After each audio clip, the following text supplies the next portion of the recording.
This is Samus Aran, a bounty hunter sent to this decrepit planet called Zebes to put an end to a group of space pirates who made off with a hazardous alien life form called Metroid. So the mission is simple: infiltrate their fortress on Zebes, take down their leader, and eliminate the Metroid. For context, we're in space in the year 20x5, but we go back earlier to the cosmic year 2000. All these civilizations across various planets have come together to form the Galactic Federation. Basically a cosmic peace project, trade routes, spaceships, the whole 9 yards. The galaxy's booming and everyone's happy, except for one little problem: space pirates.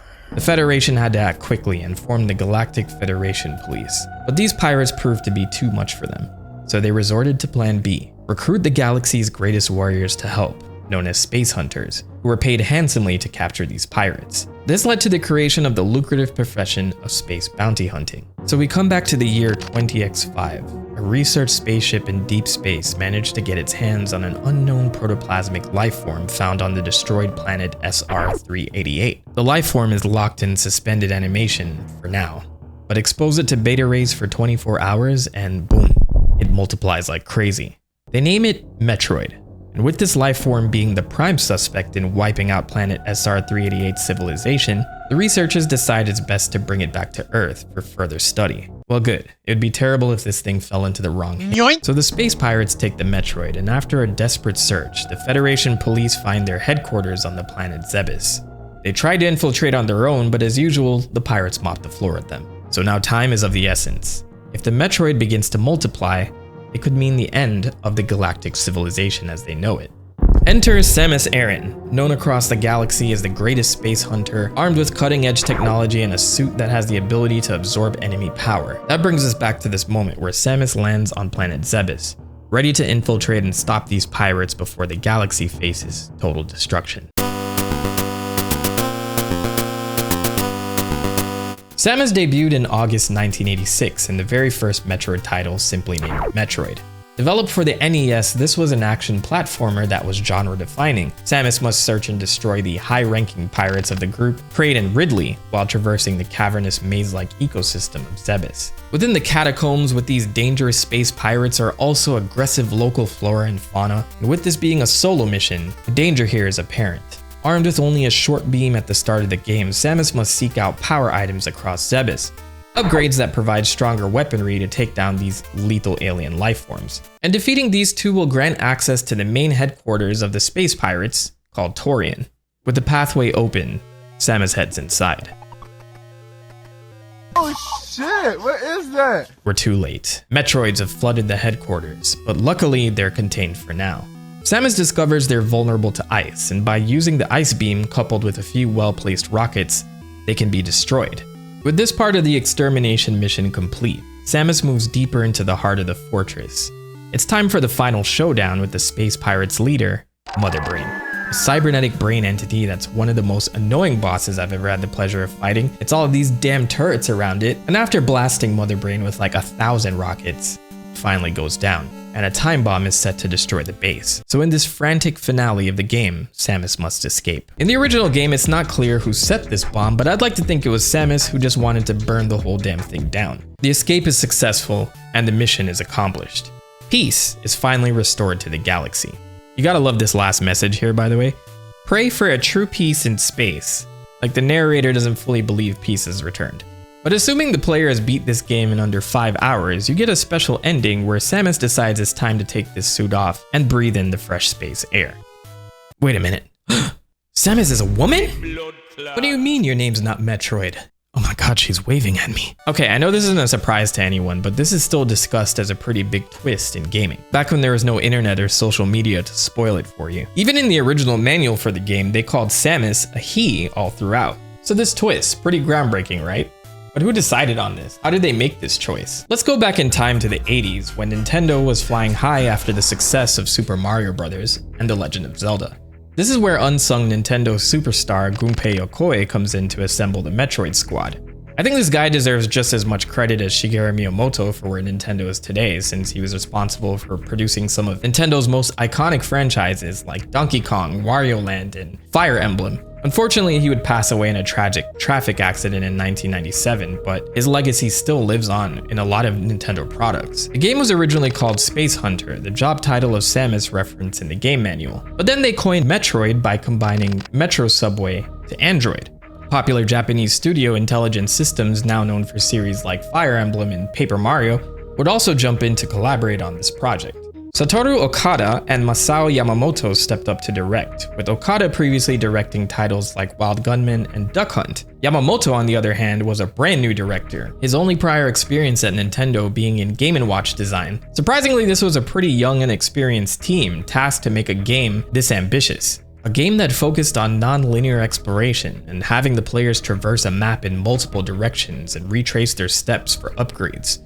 While The Legend of Zelda accomplished this in its own way, Metroid was a different beast that implemented one singular map with depth. Much like Zelda, Metroid would also lean into the idea of having permanent upgrades, rewarding players who took the time to explore.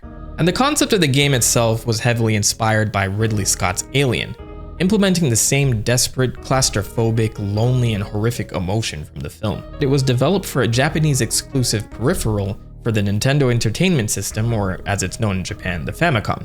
The peripheral was called the Famicom Disk System, a piece of hardware that allowed the Famicom to use this floppy disk format to run games, giving developers a little boost of disk storage and improved sound.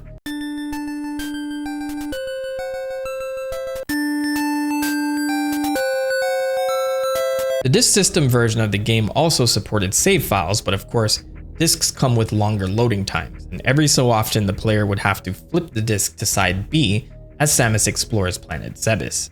One thing you may notice from footage of this version though is that it lags a lot less than the NES cartridge version of the game, which is my biggest pet peeve with the original Metroid. And going back to this title can feel very rough at times since it has not aged as well as, say, Super Mario Bros. I'll be honest, this game was a few years before my time, and while I'm sure some of you Metroid veterans have the lag baked into your bones, it's a little too frustrating for me at times. The idea for Samus, and by Samus I mean the original mysterious bounty hunter Samus, was conceived by the scenario designer Makoto Kano and designed by Hiroji Kiyotake. Originally, Samus was just a faceless bounty hunter meant to be a stand-in for the player. But then one day, someone on the team said, "Hey, wouldn't that be kinda cool if it turned out this person inside the suit was a woman?" It was a simple comment that ended up making gaming history, and oddly enough, no one can remember exactly who said it, even Sakamoto himself. It's almost like a time traveler dropped by, planted the idea, and then disappeared into the ether. How weird. Samus's design outside the suit was heavily inspired by Sigourney Weaver's portrayal of Ellen Ripley in Alien.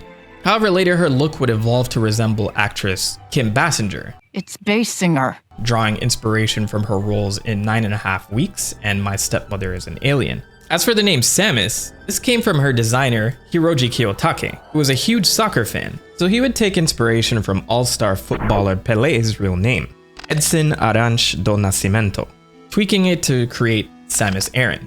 And though his name is pronounced Arantes, the pronunciation of Samus's surname is confirmed to be Aran. Samus Aran. Kiyotake has said, quote, "In reference to that, I made her name sound like his. Nevertheless, personally, I thought Samus Aran would get changed. And that's how the galaxy's greatest bounty hunter came to be.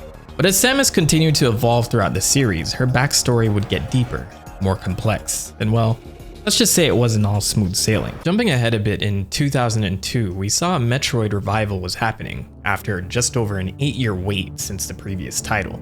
2 new titles launched, Metroid Prime for the GameCube and Metroid Fusion for the Game Boy Advance, each showcasing different points in Samus's life. But alongside these releases came a Metroid manga, diving into Samus's mysterious past, her life before she became a bounty hunter. During the early days of the Galactic Federation, there was a huge demand for a mineral known as a floraltite, as it's crucial for space travel energy. One of the largest mining colonies for this material was Star Colony K2L, home to Samus and her parents, Rodney and Virginia Aran. Rodney was the chief of the colony, a man known for working tirelessly for the betterment of the galaxy. And at the same time, Samus is just a 3-year-old and portrayed as a curious, adventurous type who often wanders off to make friends with the local wildlife. And then one day the Chozo, a peaceful bird-like alien race, visits the colony, hoping to strike a deal with Rodney for a large amount of a floraltite. Leading the negotiations were 2 prominent Chozo, Gray Voice, and an elder figure called Grandpa Bird, or Old Bird. Despite Samus's growing fondness for Old Bird, Rodney refuses their request, citing strict regulations from the Galactic Federation. So they end up peacefully leaving, but we get a panel that reveals they need the Afluorotype to awaken the Metroid. Well, that's suspicious. And then things go horribly wrong. Shortly after the Chozo depart, we find space pirates led by Ridley were tailing them the whole time, and they descend upon the colony, drawn by the valuable Afluorotype. The pirates spare no one, with Ridley ordering them to enjoy the slaughter. In a heart-wrenching encounter, young Samus innocently tries to befriend the monstrous Ridley, unaware that this moment will mark the beginning of their lifelong enmity.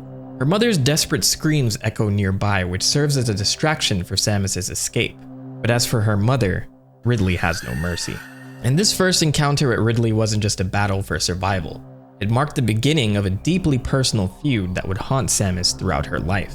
Meanwhile, Rodney tries to save the colony in a last-ditch effort, sacrificing himself to destroy the space pirates' cargo ship, but it's already too late. The colony has been destroyed. A short amount of time passes and the Chozo, intercepting a distress signal, return to find the ruins, thinking absolutely no one survived this, until they see a lone figure walking through the devastation. It's Samus. Feeling sympathy for her, Old Bird and Gray Voice bring her to their current home, planet Zebes. Hey, that's the planet from the game! Their resources are scarce, and her survival on such a hostile planet seems very unlikely. And this is where the manga makes a significant revelation. The Chozo's computer interface that oversees the planet is none other than Mother Brain. Yeah, and the Chozo are seen to rely heavily on Mother Brain's guidance, who agrees Samus won't survive Zebes as she is now. So they decide on a radical solution: infuse her with Chozo DNA, enhancing her body so she can adapt to the planet's harsh conditions.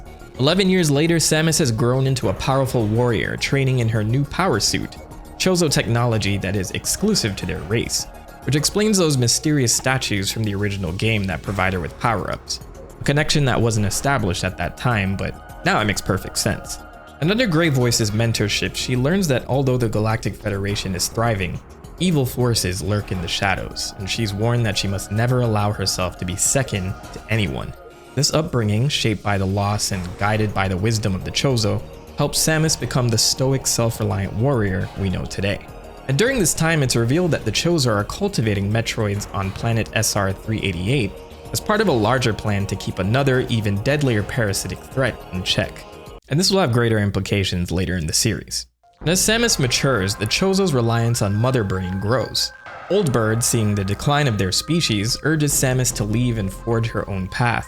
And she heeds this advice, joining the Galactic Federation police, setting her on a course to become the legendary bounty hunter we see today.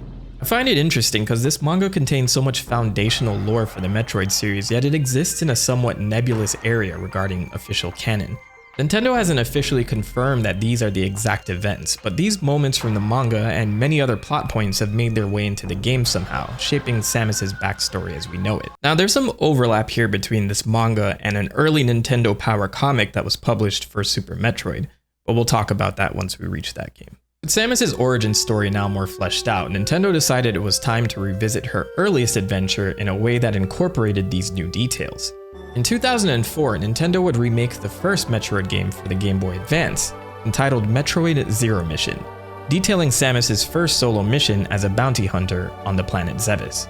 Zero Mission revitalizes the original plot, with the space pirates stealing the Metroid, aiming to weaponize it, and Samus is sent in to stop them. I think it's also important to note here that Metroid are considered so dangerous because they're difficult to kill, and when they latch onto organisms, they just drain them of their life energy. Hence why the space pirates want them as weapons. But Zero Mission may as well be a brand new game at that time, due to the graphics receiving a major overhaul, and the overall controls are vastly improved due to it being on more powerful hardware. So just like the original game, Samus will take on Kraid and Ridley, who have extreme makeovers, to open up the path to Mother Brain. And believe me, this fight is just as annoying as the original. After the self-destruction sequence at the very end, Samus escapes, but in a plot twist, she gets shot back down to the planet during her escape, destroying both her ship and power suit. So now stranded at the space pirate mothership with only her Zero suit, gameplay is completely turned on its head in this segment. Samus, equipped with a weak energy pistol, has to sneak around the ship, avoiding the pirates. And she makes her way to a region called Chozodia, where the Chozo statue awaits that puts her through a trial. Here we see flashbacks of her past, incorporating her backstory from the manga, briefly showing her alongside Old Bird. And after a short test here, she unlocks a brand new power suit, complete with all these destructive upgrades, which leads to the satisfying ending of the game where she destroys the pirates on her way out. During her escape, she faces the true final boss, Mecha Ridley, a robot I guess the pirates decided to build as a backup, but after beating him, like every other base Samus infiltrates, it self-destructs, ending her Zero mission once and for all. So after the events of Zero Mission, Samus's reputation as a legendary bounty hunter was firmly established, but while her battle against the space pirates was a victory, it turns out the threat of the Metroids was still a concern. Now before Samus's story reached new heights in the 2000s, we need to take a step back for a moment. Back to the early 90s. This is Metroid 2, Return of Samus, developed for the Game Boy in November 1991. And while the technology was limited, this was the game that truly began expanding the lore of the Metroids themselves. The Galactic Federation felt it was a good idea to send another research ship back to SR-388 to make sure there were no more Metroids there, and surprise, they get an emergency notice from the research base shortly after. They lose contact and the ship is missing, so they send a rescue party, and that team also goes missing. And I'm not joking, this is straight from the manual. They send another special combat group from the Federation police, and they also go missing. So everyone starts freaking out about the Metroids now, so as usual, the Federation throw their hands up and call Samus. Her mission? Head to SR-388 and exterminate every single Metroid.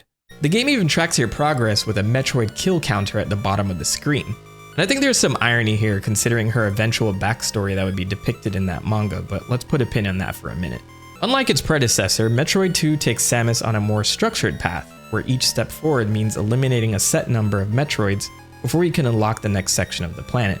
Despite the Game Boy's technical limitations, Metroid 2 manages to keep the vibe of isolation, trapping players in a really detailed world despite the minimalistic graphics and lack of color. Even the music manages to maintain that eerie, atmospheric tone despite the more blaring sound card on the Game Boy. On SR-388, there are more Chozo statues around as well, though at this point in the series their race and connection to Samus still weren't established. Regardless, there are new power-ups for Samus's suit, for example, introducing the Spider Ball, an ability that lets Samus cling to walls and ceilings, radically shifting how players explored the caverns of SR-388. This would go on to be featured in several other games in the Metroid series, expanding the ways in which Samus could navigate hostile environments. One interesting fact about this game is that since the Game Boy couldn't display colors to signify upgrades to the suit like in the first game, Metroid 2 had to introduce a new version of the Varia suit with a whole new design to visually represent Samus's enhanced armor, a version that would stick around for future titles. As Samus ventures deeper, she realizes that the Metroids she once knew were merely toddlers. The creatures evolve, transforming into terrifying new forms, from the Alpha and Gamma stages to the brutal Zeta and Omega Metroids. I think this was such a cool idea, and it gives this little game some more variety. Each step in their evolution is more lethal than the last, leading to the final confrontation at the end of the game with the Queen Metroid. And Queen Metroids are practically indestructible from the outside, requiring Samus to use her Morph Ball form to roll into the mouth and use several bombs to damage them from the inside. Or you can just fire a ton of rockets into its mouth. And after an intense battle, Samus is victorious and has saved the galaxy once again. But just when it seems like the mission is over, she discovers a lone Metroid egg. It hatches in front of her eyes, and the baby immediately imprints on her as its mother. So yeah, this is a little awkward. In a twist of fate, Samus spares this baby Metroid, taking it with her as she leaves SR-388. And they'll elaborate more on her perspective in the next game, but for now, it's a wholesome moment in a game about extermination. But there's also this interesting, if subtle, parallel between Samus's past and the baby Metroids. Just as Samus was the lone survivor of her colony and taken in by the Chozo, this baby Metroid, now alone, is spared by Samus, even though she just killed its true mother. But I don't know if this mirroring was intentional in the manga at all, but I thought this pretty interesting to point out. So we quickly fast forward to 2017. Metroid 2 would receive a full remake for the Nintendo 3DS under the title Metroid Samus Returns. This version revisits the planet SR-388, but brings along a modern overhaul with updated graphics, mechanics, and more fluid gameplay, and these really awesome melee counter animations that are so satisfying to land. Around this time, people were starving for anything Metroid, so seeing a more traditional title surface was very exciting for fans. Mercury Steam, a game studio in Spain known for Castlevania, Lords of Shadow, Mirror of Fate, that's a mouthful, would develop the title with Yoshio Sakamoto returning as the game's producer, and Takehiko Hosokawa and Jose Luis Marquez joining as directors. The plot remains the same, beginning with Samus's extermination mission on SR-388, leading all the way to her revamped encounter with the Queen Metroid. She escapes with the baby, but there's a twist this time. A half-mechanical Ridley appears, clearly damaged from their last scuffle. But Samus is a pro at this now and defeats him once again. But in the end scene, we see a Hornode who's trying to enjoy Ridley's remains before being ambushed by another vicious organism known as an X-parasite, a species of parasitic organism known for copying other creatures. It copies into a much more gruesome form of the Hornode, hinting at events that unfold further in this timeline. Additionally, players with a high completion rating unlock several images that shed more light on the Chozo race that once inhabited SR-388. These images reveal that the Chozo were struggling with the X-parasites and created the Metroids to combat them, a major plot point introduced in the 2002 manga. By attempting to control one dangerous life form to defeat another, they inadvertently created a new problem, and the Metroids eventually spun out of control, seemingly wiping out the Chozo civilization and leading to events of the first Metroid game. In one particular troubling image though, we see a Chozo leader betray another, killing him and seizing control of their army. This ominous reveal hints at deeper conflicts within the Chozos, setting up key events for 2021's Metroid Dread. However, the X-parasite and its implications are central to Metroid Fusion. So we return to Samus and her unexpected companion, the baby Metroid. And this bond wouldn't just serve as a narrative twist. It would become central to the emotional core of one of the greatest gaming experiences of all time. 3 years after Metroid 2's release, Super Metroid was developed for the Super Nintendo Entertainment System in 1994, one of the most critically acclaimed entries in the series. Super Metroid expanded on the series' formula and deepened the emotional stakes, and for the very first time, shifted the narrative to be told from Samus's perspective. But this intro, I just gotta play it.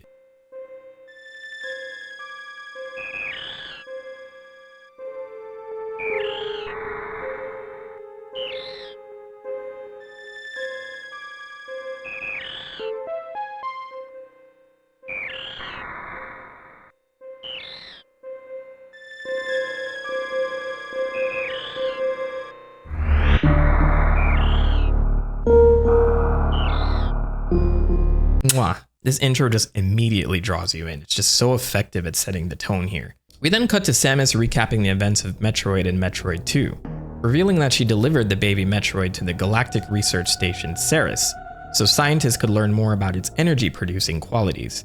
And the scientists believe that Metroid's power could be a source for good. But wait a second. Oh no, that can't be the lab we saw at the very beginning. Yeah. Samus tells us that she received a distress signal shortly after leaving the lab, and now, it's in the player's hands. She descends into the lab to investigate, the lab empty and dark until we reach the room introduced in the very beginning of the game. The bodies of the researchers on the floor and the Metroid that we once saw at the center of the lab is now missing. Samus proceeds further to find the Metroid on the ground in a capsule, but cloaked in the darkness is Ridley. But after a short introductory fight, he manages to escape with the Metroid. So as always, a self-destruct sequence initiates and Samus has to escape in less than a minute. And just in the nick of time, she gets out of the lab. So Samus tracks the space pirates back to planet Zebes. And what a way to flex by going back to the same planet the first game is based on, just with this brand new coat of paint. This is more than a coat of paint. This is like building a mansion out of a shack. This is like building a mall out of a store. I don't know. Anyway, now the ball is in the player's court. This place can be fully explored at their own leisure, and the sound design here is fantastic. The gameplay style returns to the more non-linear format of the first game, with added areas on Zebes for Samus to explore. Much like before, Samus will need to hunt down power-ups to progressively access new areas, and to assist with this, for the very first time ever in a Metroid game, players now have a map. Finally! Samus will find special map rooms while exploring, which allows her to download map data for specific areas, giving a lay of the land and ideas of areas that have gone unexplored. It also shows these little dots on screen to indicate areas of interest. Also new to the series is Samus's ability to aim her shots diagonally, so now you can get pesky creatures lurking on the ceiling with a well-placed shot. And I haven't even mentioned all the new power-ups like the charge beam, the speed booster, the grappling beam, the gravity suit, It's ridiculous how much was added to this game. Makoto Kano and Yoshio Sakamoto began development for Super Metroid in 1991, shortly after Metroid 2 was released. They had to spend the entire first year learning how to develop a game for the new hardware, but with this huge upgrade in graphical power, they wanted to make something people could compare to a movie. That infectious title screen I showed you was Sakamoto's idea, with him creating a video on VHS to convey the creepy vibe he wanted for this scene. As they were building out such a large map, Sakamoto would go home and let his wife and children play, and then come back the next day with directions on what should be changed based on watching their gameplay. The team worked tirelessly up to the last minute, with Toru Osawa, the graphical programmer, saying, quote, "We were tense, couldn't sleep, couldn't go home, and couldn't even take a bath. It stank. The work never ceased. The next day, we had to do it again." And this workload is apparent in the amount of detail in this game. Samus, for instance, would get a bit of a makeover as well, but I would argue her look is somewhat close to how she looks in the Metroid 2 endings. But in her suit, her sprite is amazing. The contrast of colors between the red and yellow, the glowing visor. When she stands still, you can see her breathing, and other parts of the suit lights up at points in time. It's amazing. But I'd argue the biggest glow-ups in Super Metroid are Kraid and Ridley. These were their original designs in Metroid, and since the developers of this game were trying to raise the stakes and make it more cinematic, they went for much grittier appearances, and these would be the ones that stuck to this day. But it's not just them this time around. The Space Pirates have some new recruits like Phantoon and Dragon, but the local guardians of Zebes are also riled up, like Crocomire over here. Apparently this design went through a few changes, with the team initially having a much cuter design that they had to change so players didn't feel bad for killing him. But based on what I'm seeing in discussions, fans still feel bad for slaying Crocomire, knowing that he's not affiliated with the pirates and just doing his best to hold down the fort. And the way he goes out is just tragic.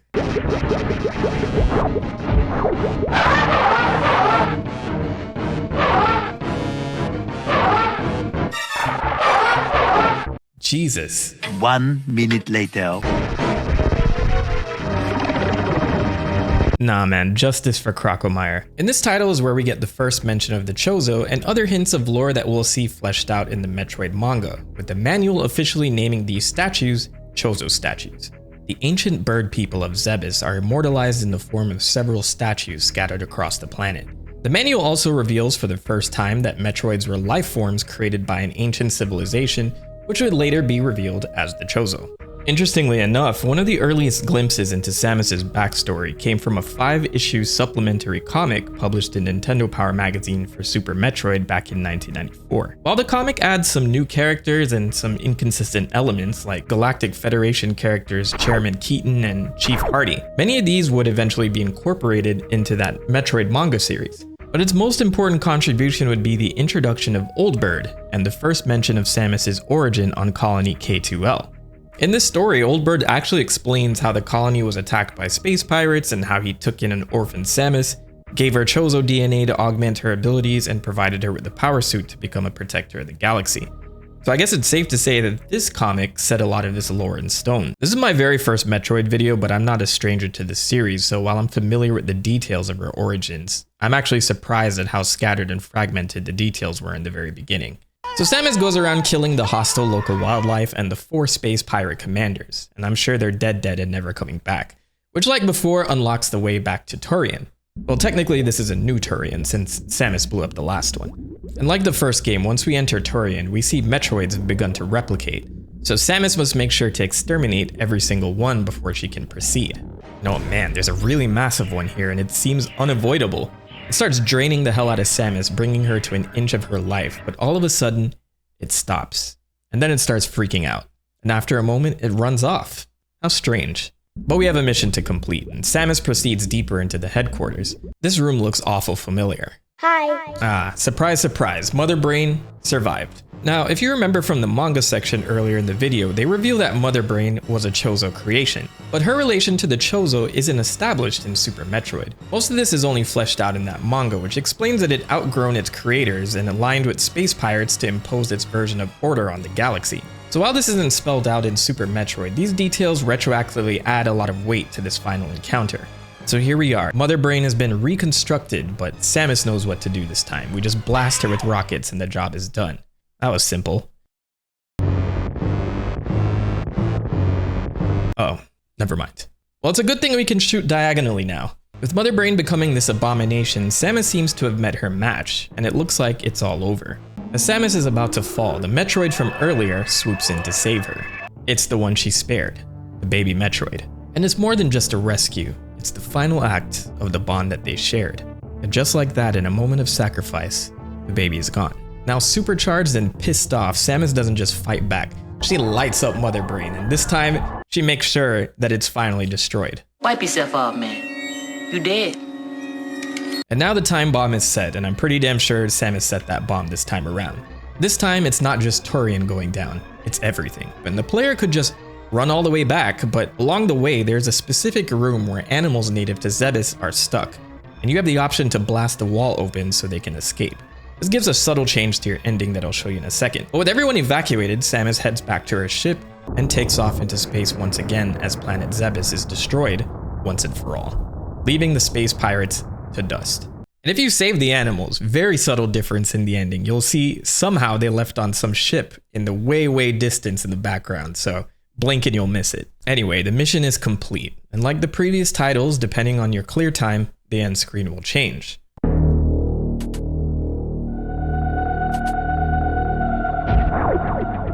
Hell yeah. So Super Metroid was meant to put an end to Samus's story, a bookend to all the plot points between Samus and her feud with Mother Brain. It's pretty interesting reading a quote on this from Sakamoto back in 1994. I think the series is basically finished. Metroids were destined to be exterminated in the first place, so I wanted to finish in the most beautiful form. But that was a lie, because little did we know, Samus wasn't done yet. Before her extermination mission in Metroid 2, Samus embarked on other adventures that took place before her final showdown with Mother Brain. However, fans would have to wait 8 long years before they got the chance to experience those stories. But in the meantime, many young gamers were introduced to Samus for the very first time in the N64 hit Super Smash Bros. In 1999, where a whole new generation was once again surprised to learn her true identity. And despite Super Metroid feeling like the conclusion of her saga, as Grey Voice once told Samus, she's a protector of the galaxy, and space pirates weren't the only threats lurking in the vast expanse of space. I didn't want this video to be a full-on rehash of old videos, so I'm giving you some bonus content. Okay. Here we go. Around this time, Metroid had some media planned for both TV and the big screen, but Samus always seemed to get the short end of the stick. Before they landed on the Super Mario Bros. Super Show in 1989, there was a plan in the 80s to have a bigger animation block with more Nintendo franchises. Known as the Super Mario Bros. Power Hour, it would have included animated renditions of game series like Super Mario, Zelda, Castlevania, and Metroid. But this idea was cancelled and they would go all in on Mario instead, with the occasional Zelda sprinkled in. But recently, concept art of that planned Metroid animation surfaced, with the showrunners clearly not getting the memo on the ending to Metroid. Or maybe they didn't care and thought a male Samus would get more viewership. Funny enough, there's Castlevania artwork as well, which clearly doesn't seem to lean into the blood sacrifices from the Japanese manual. But also running in 1989 was the video game-inspired Captain N the Game Master, a story of a teenager named Kevin Keane who gets sucked into the world of Videoland and will encounter heroes and villains from various video game series like Zelda, Castlevania, Mega Man, and of course, Metroid. Though Samus didn't end up making an appearance in this show, Mother Brain is the main antagonist of the entire series, voiced by Rock and Roll Hall of Famer Levi Stubbs. Of mine won't have to look for the potion of power. Captain Nice Guy will lead him right to it. Aside from his music, Levi was famous for absolutely killing the role of Audrey 2 in 1986's Little Shop of Horrors. I think it's supper time. And I find it interesting that Mother Brain was his only other acting role, so I'm curious to know how that casting happened. As for Samus's absence, it's claimed that she didn't make an appearance because storyboard artist and writer Jeffrey Scott never heard of her. So how did... You know, it's fine. Samus would get some love though in appearances in the Captain N comic books, joining Kevin on his adventure, and apparently having the hots for him. And more recently, the rights to a live-action film based on Metroid have been floating around since 2003. Passed to action director John Woo and Lion Rock Productions for a film that was slated for 2006, complete with the writers of Buffy the Vampire Slayer. Though Nintendo learned a painful lesson from the 1993 Super Mario Bros. Film, and were very protective of their licenses at that point. Despite this, it seemed this team had a decent grasp of Metroid, and the producer at that time, Brad Foxhoven, said that early scripts focused on her tragic origin story, saying, quote, We wanted to see her struggle, to be humbled, and to be forced to rise up against crazy odds. And of course, we wanted to see the cool weapons in all of their glory. Things started to go south when we tried to dig into the character a bit more. As you know, any film needs a deeper story arc than what is told in the game, where we learn about the characters and their world. What are they doing when they're not fighting? What is their daily existence and relationships? What are Samus's aspirations, history, and fears? Nintendo appreciated the questions, but had never thought about them before, and ultimately didn't have a lot of answers. In the end, they felt uncomfortable with our team being the ones to propose those answers." End quote. But with 2 animated Mario films now under their belt, a DK and Zelda movie in the works, I don't think it's much longer until we see Samus on the big screen. So I hope you enjoyed Mentok's bonus hour. Hey, yo! The baby.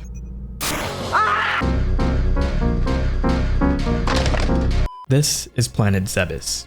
Pretty crappy place, acid rain coming from the atmosphere, the violent wildlife, and it's home to a band of ruthless space pirates bent on using a dangerous alien species called the Metroids to take control of the galaxy. But little do they know, they're about to get their cheeks clapped by this legendary bounty hunter, Samus Aran. This isn't the first time she's taken them down on this very planet, but history repeats itself. And with the help from a baby Metroid, one she saved after wiping out its entire species, Samus gains the strength to take down the space pirate leader, Mother Brain. The fight is over, and the planet is reduced to space dust. This was the end of the 1994 hit Super Metroid, a perfect emotional and satisfying conclusion to Samus's story. At least that's what the director intended. Metroid fans would starve for years, aside from her appearances in Smash Bros., until the turn of the new millennium happened. Nintendo would make a special announcement at their big conference, Space World 2000.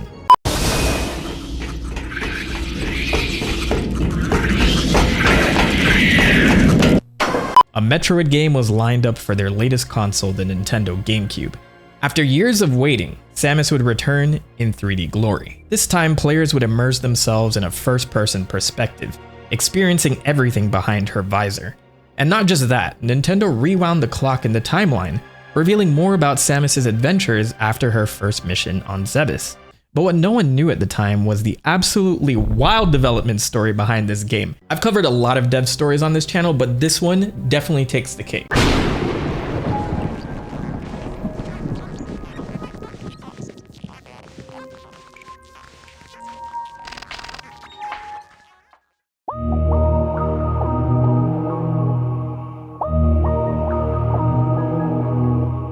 Metroid Prime opens with Samus tracking down the space pirate frigate Orpheon.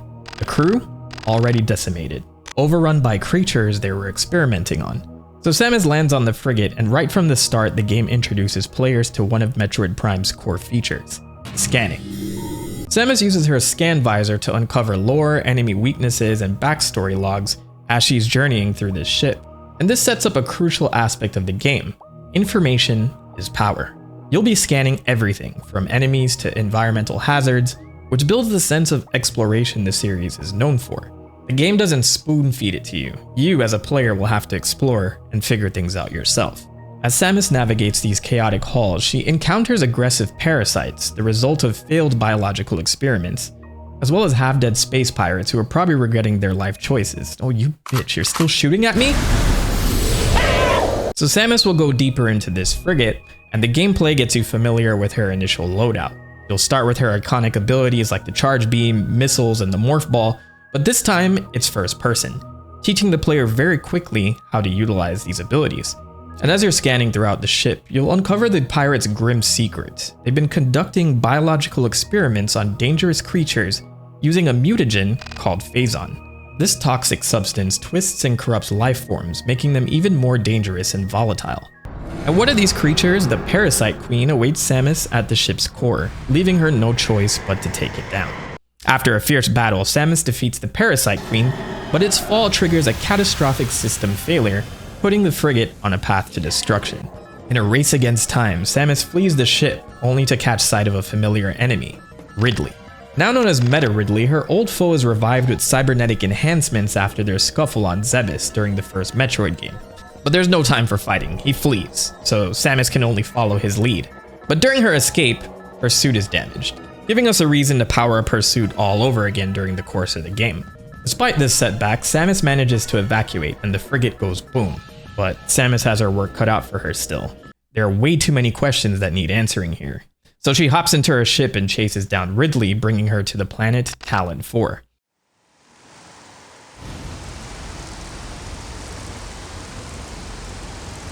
This planet will serve as the setting for the game. It's quiet, but kind of peaceful and beautiful.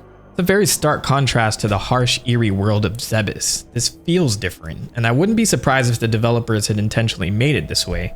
But just like that, the game opens up for the player to explore. What makes Metroid Prime stand out is how much of the plot is revealed through scanning. Players can dig into both Chozo and Space Pirate logs to piece together what's been happening on this strange planet. But before we do that, I wanted to take a quick look at the manual. Dead art in the gaming world these days. But this is probably the biggest lore dump the series has received since the Nintendo Power comic for Super Metroid 8 years prior. It covers the major plot points from the series so far, like Samus being orphaned as a young girl after a space pirate raid, being taken in by the Chozo and being infused with their DNA, making her an unstoppable warrior, as well as a recap of her first attack on the planet Zebes, where she takes down Ridley, Kraid, and Mother Brain. We already know from the Super Metroid manual that the Chozo are an ancient bird-like race that were extremely advanced and developed technological marvels, but this passage builds on the idea that they traveled through space, settling in various locations, and were very open to sharing knowledge freely with other cultures. But at one point, their technological advances peaked, and with Chozo culture being very rooted in prophecy, they foresaw the decline of their species and the rise of evil. The fear of the increase in evil and violence in the galaxy shifted their approach to things, and they started to become a more isolationist society while relying less on technology. And as Samus soon learned, some of the Chozo settled on Talon 4 and built a refuge with limited technology and temples built only from the natural materials from the planet. On the flip side, the manual also expands on the space pirates who have been terrorizing the galaxy, but it sheds some new light on their operations after Samus' Zero mission on Zebes. After being defeated, the space pirates split into two factions. One returned to Zebes to rebuild their base and revive Mother Brain, which would lead into the events of Super Metroid, while the other set out to find a new planet with energy resources they could exploit. This led them to Talon 4, where they discovered Phazon, and they began experimenting with it to create dangerous new weapons and enhance their soldiers. So as Samus explores Talon 4, we experience Prime's non-linear gameplay, where upgrades like the Morph Ball, missiles, and the Varia suit allow you to backtrack and access new areas. Much like previous titles in the series, every region feels distinct with its own ecosystem and environmental storytelling. The lava-filled Magmor caverns, for example, serve as a geothermal power source for the space pirates' research, while the Chozo ruins are filled with lore, detailing their struggle against the Phazon. The world itself tells the story just as much as the scan logs do. We discover that the Chozo are able to see premonitions, and it's clear that they're afraid of what the future holds. An incoming cataclysm and a destructive creature along with it. Lo and behold, this prophecy comes true, so while they're settled on Talon 4, a meteor impacted the planet. Turns out that this meteor is the source of the Phazon, that mutagen that begins to negatively affect all manners of life. But there's more to this prophecy. The coming of the worm. Hey, yo! Born from parasites, nurtured in a poisoned womb, the worm grows, devouring from within, until the world begins to rot.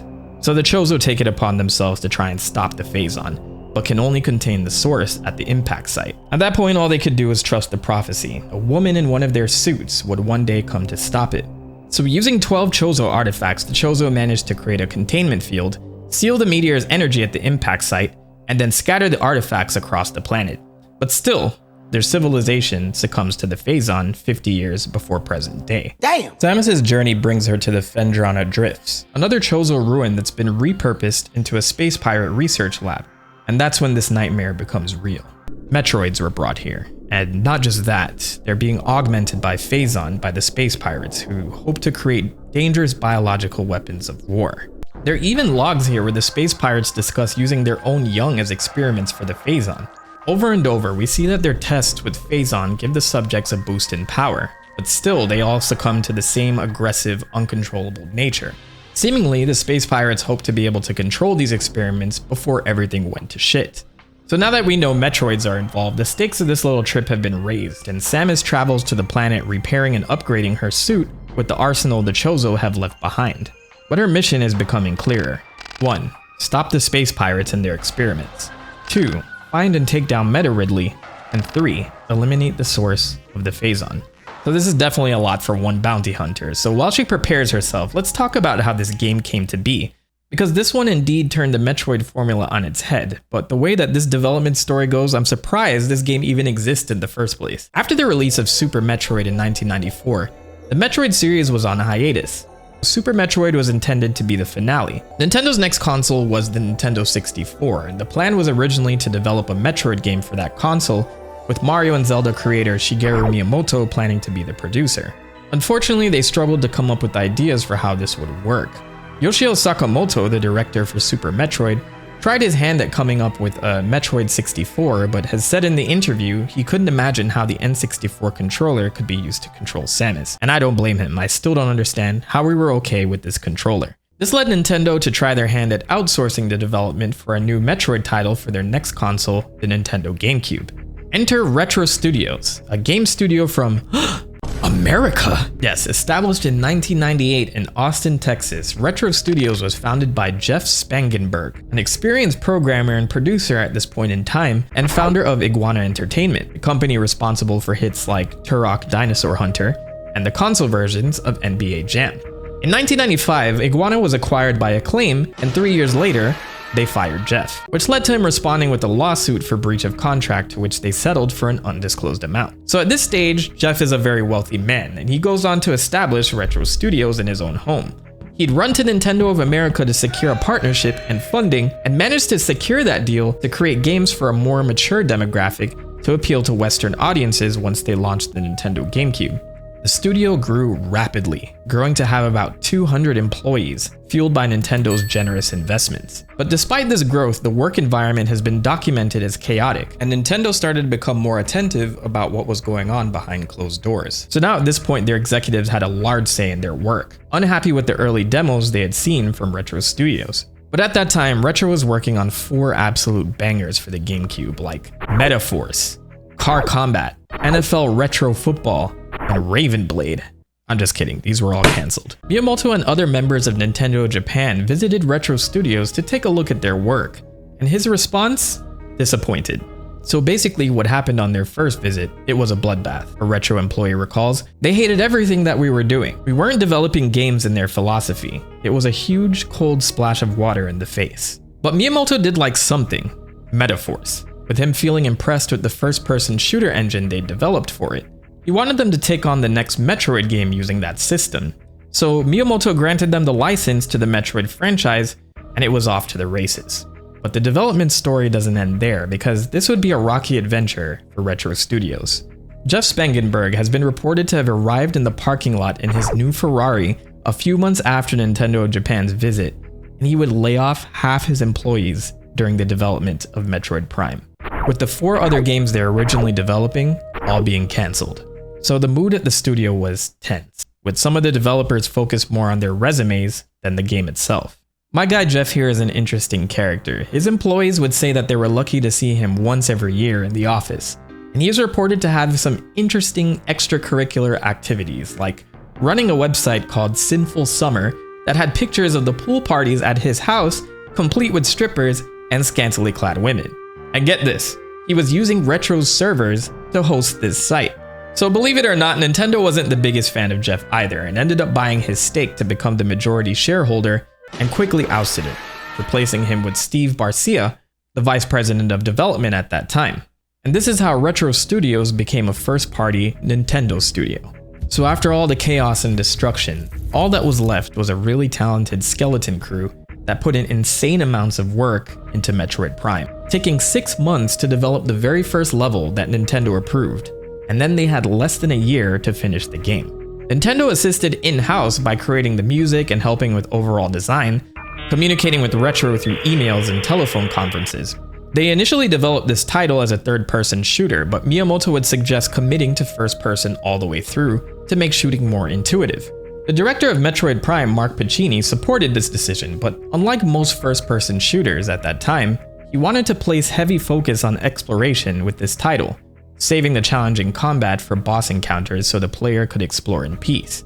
As for Samus herself, throughout the game the player can see glimpses of her reflection throughout the game, during larger explosions that would tease her new model. Originally, Cindy Crawford's face would be used as a reference before they refined it further And at the end of the game, she's fully revealed. Though there's all these cool unused animations that were intended to be in this game which gave her much more personality, but these would end up being left out of the final product. So despite being a studio at the brink of death and put through the ringer several times over, Retro Studios completed Metroid Prime, and while fans were skeptical of the first-person perspective at first, it would become one of the best-selling games on the GameCube, and was met with critical acclaim, selling 2 million copies worldwide.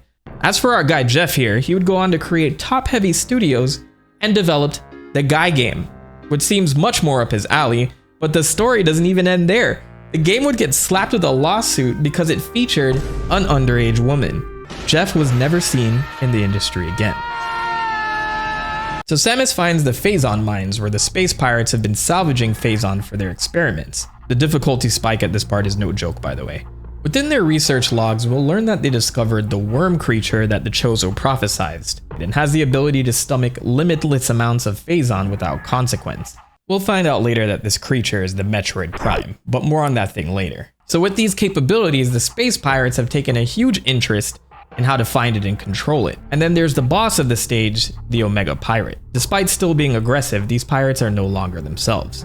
So after an intense battle with the Omega Pirate, Samus is awarded the Phazon suit.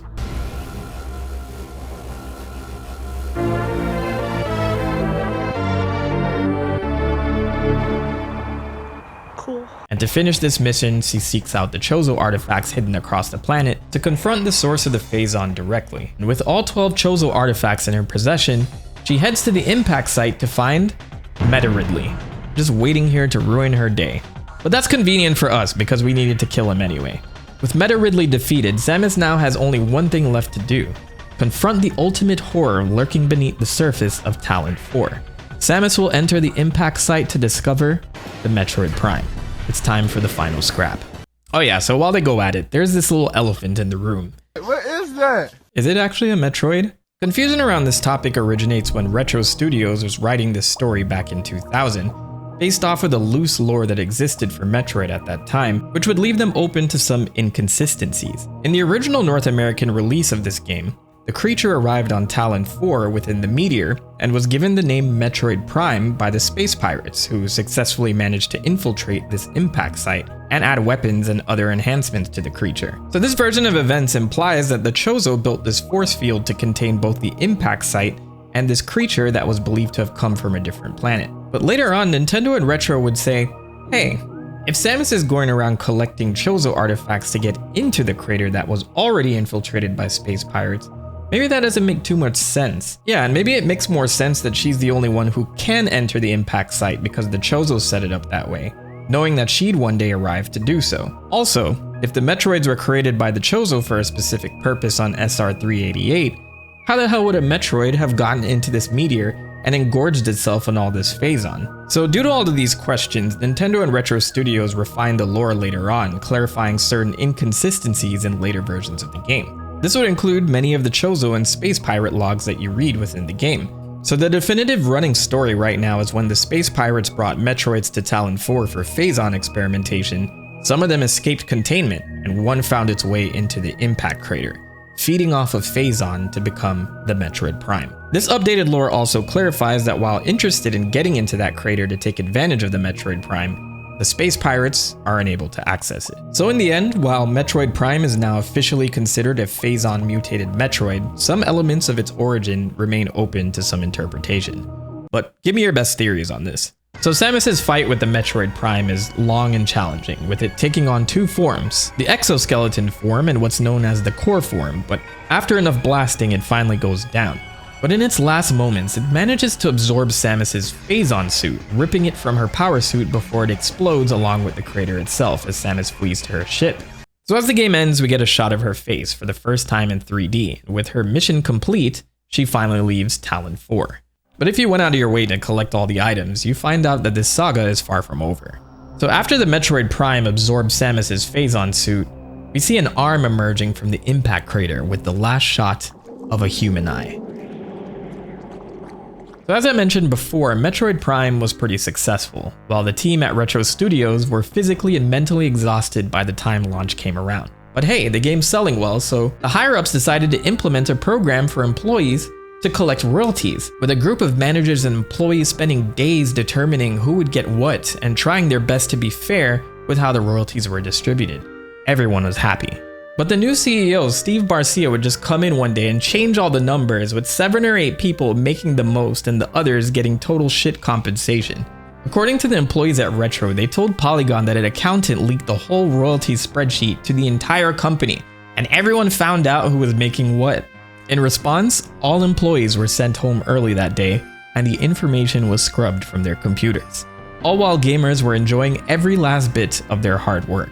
So after all this, morale was pretty terrible and many employees threatened to leave. So Nintendo, after hearing this news, had to step in and replace Barcia with a new CEO, Michael Kelbaugh, who runs the company to this day. And you'll be happy to know it's a much healthier work environment and would become one of Nintendo's most trusted studios. But back in that time, with all that squared away, it was time for Retro Studios to prove themselves with a direct sequel to their hit title, and that's when we got Metroid Prime 2 Echoes. Some time passes after the events of Metroid Prime, and the game opens with a haunting mission briefing. Contact with a Federation trooper squad was lost, with their last transmission coming from a rogue planet known as Ether. I wonder if the Federation police or army has done anything right. I guess I'll find out eventually. Anyway, Samus is contracted to investigate, and this planet is also a shithole, with Samus's ship taking some damage on the way into the atmosphere. But she's back, and she's ready to kick some ass. Hell yeah. The opening area is desolate, with remnants of battles scattered across the terrain, wreckage from the Galactic Federation's fleet strewn about, and dead soldiers lying cold and lifeless. The once thriving planet of Ether now feels like a graveyard. But there's no time to mourn, as those soldiers don't stay dead for long. Something dark stirs in their corpses, and suddenly, without warning, the fallen Marines rise, possessed by an otherworldly force, with this moment being a chilling reminder that on Ether, nothing is as it seems. After fending off the undead Marines, Samus stumbles upon a temple-like structure that holds some of the answers she's searching for, until she finally encounters something truly terrifying, her doppelganger, Dark Samus.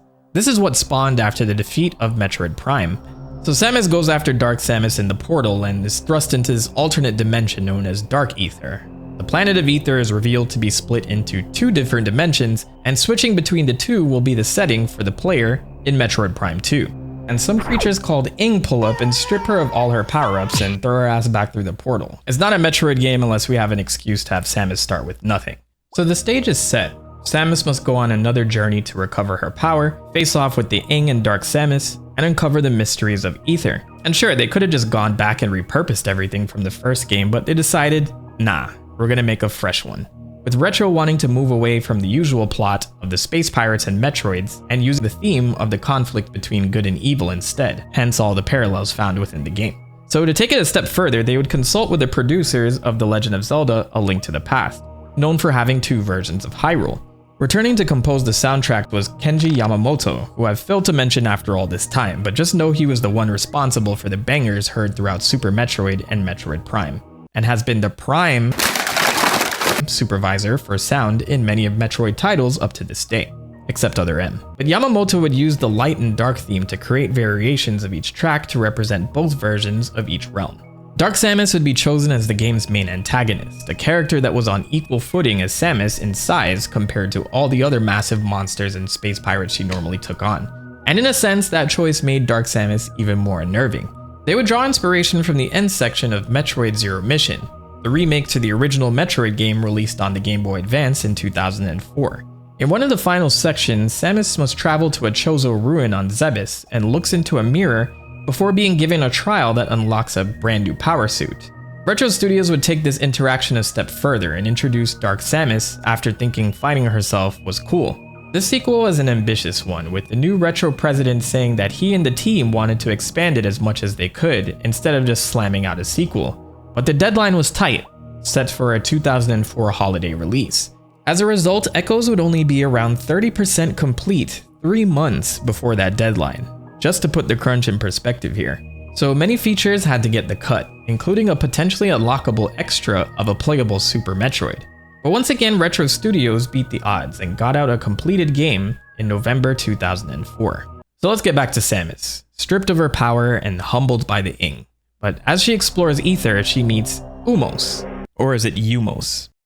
Umas? The last sentinel of the Luminoth, the race that call Ether their home.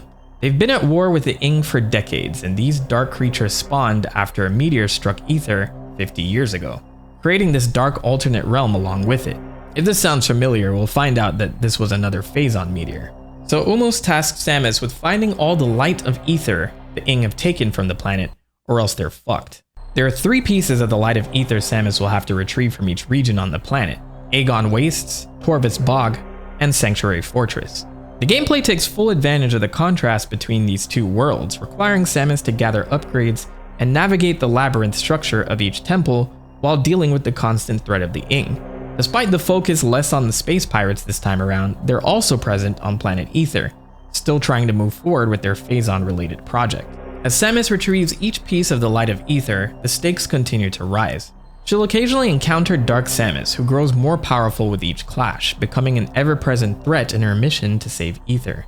And Dark Ether is pretty hostile in itself, with this caustic atmosphere continuously draining Samus's energy, forcing her to navigate the world using what's called safe zones, which really puts more pressure on the player and tests their endurance. It's a pretty stark contrast to the more atmospheric exploration of the first Metroid Prime, adding more tension and difficulty at every turn. And the deeper Samus dives into the conflict, the more intense her battles will become. She faces formidable bosses, and the Ing prove to be a much more intelligent and organized enemy than we originally believed. But Samus, with each upgrade in every fight, becomes more equipped to deal with the threats. So as the game culminates in a final showdown with the Emperor Ing, the true leader of Dark Ether, Samus was finally retrieved the last of the lights of Ether, causing the collapse of Dark Ether itself. But just as the planet crumbles around her, Dark Samus reappears for one last scrap.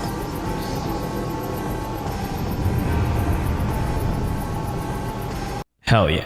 After an intense final confrontation, Samus narrowly escapes back to Ether, leaving Dark Samus and the Ing to be consumed by the collapsing dimension.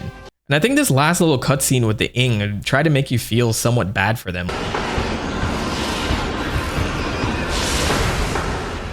But with the light of Ether restored and the Luminoth awakened from their long hibernation, Samus has once again saved the day. There's a short moment of celebration, the Luminoth thanks Samus, and she departs the planet in her repaired ship. Chicks are crazy for a certain burly wool, a real sharp curly wool. But if you manage to complete the game with all the items, there's another post-credit scene hinting that Dark Samus isn't quite done yet. Wait, and there's multiplayer? Oh yeah, for the first time in this series, players can take each other on in a deathmatch, complete with 6 arenas, building off that Halo hype at the time, no doubt. But still, this was a big move for the series, and I'm honestly trying to get a group together to somehow play this with me in 2024. Nope. I'll let you know how that goes. 2025 Mentok here. Look at the top of his head! It didn't go well. But Metroid Prime 2 would once again receive critical acclaim with its challenging gameplay and focus on the light-dark elements, making it stand apart from its predecessor. Retro Studios once again proved they could deliver a high-quality Metroid experience, cementing the Prime series as a critical part of the Metroid franchise. So of course, a third game was a no-brainer for Retro, but this time they would take it to Nintendo's next console, the Nintendo Wii. Okay, so despite that suspenseful lead up to Prime 3, there were spin-offs to Metroid Prime that I can't ignore. Like Metroid Prime Pinball for the Nintendo DS, released in October 2005. This is exactly what you would expect. Samus in a morph ball form pinballing her way through the plot of Metroid Prime. While Retro Studios wasn't responsible for this one, Kensuke Tanabe, producer of the Prime series, felt turning Samus's morph ball into a pinball was a no-brainer, and several Nintendo franchises already had a pinball game like Pokemon, Mario, and Kirby, so why not Metroid? The game takes the pinball mechanics we all know, flippers, bumpers, and ramps, and adds in Metroid elements like enemies roaming the table, wall jumping, and even the ability to fire weapons. As you progress through 6 tables inspired by areas from Metroid Prime, you'll fight bosses, gather artifacts, and eventually face Meta Ridley and Metroid Prime itself. What's notable is that it was packaged with the Rumble Pack, marking the first time that accessory was available for the DS, adding a tactile element to the experience. This was definitely a different time for Nintendo though, when we saw more experimental spin-offs from their major franchises.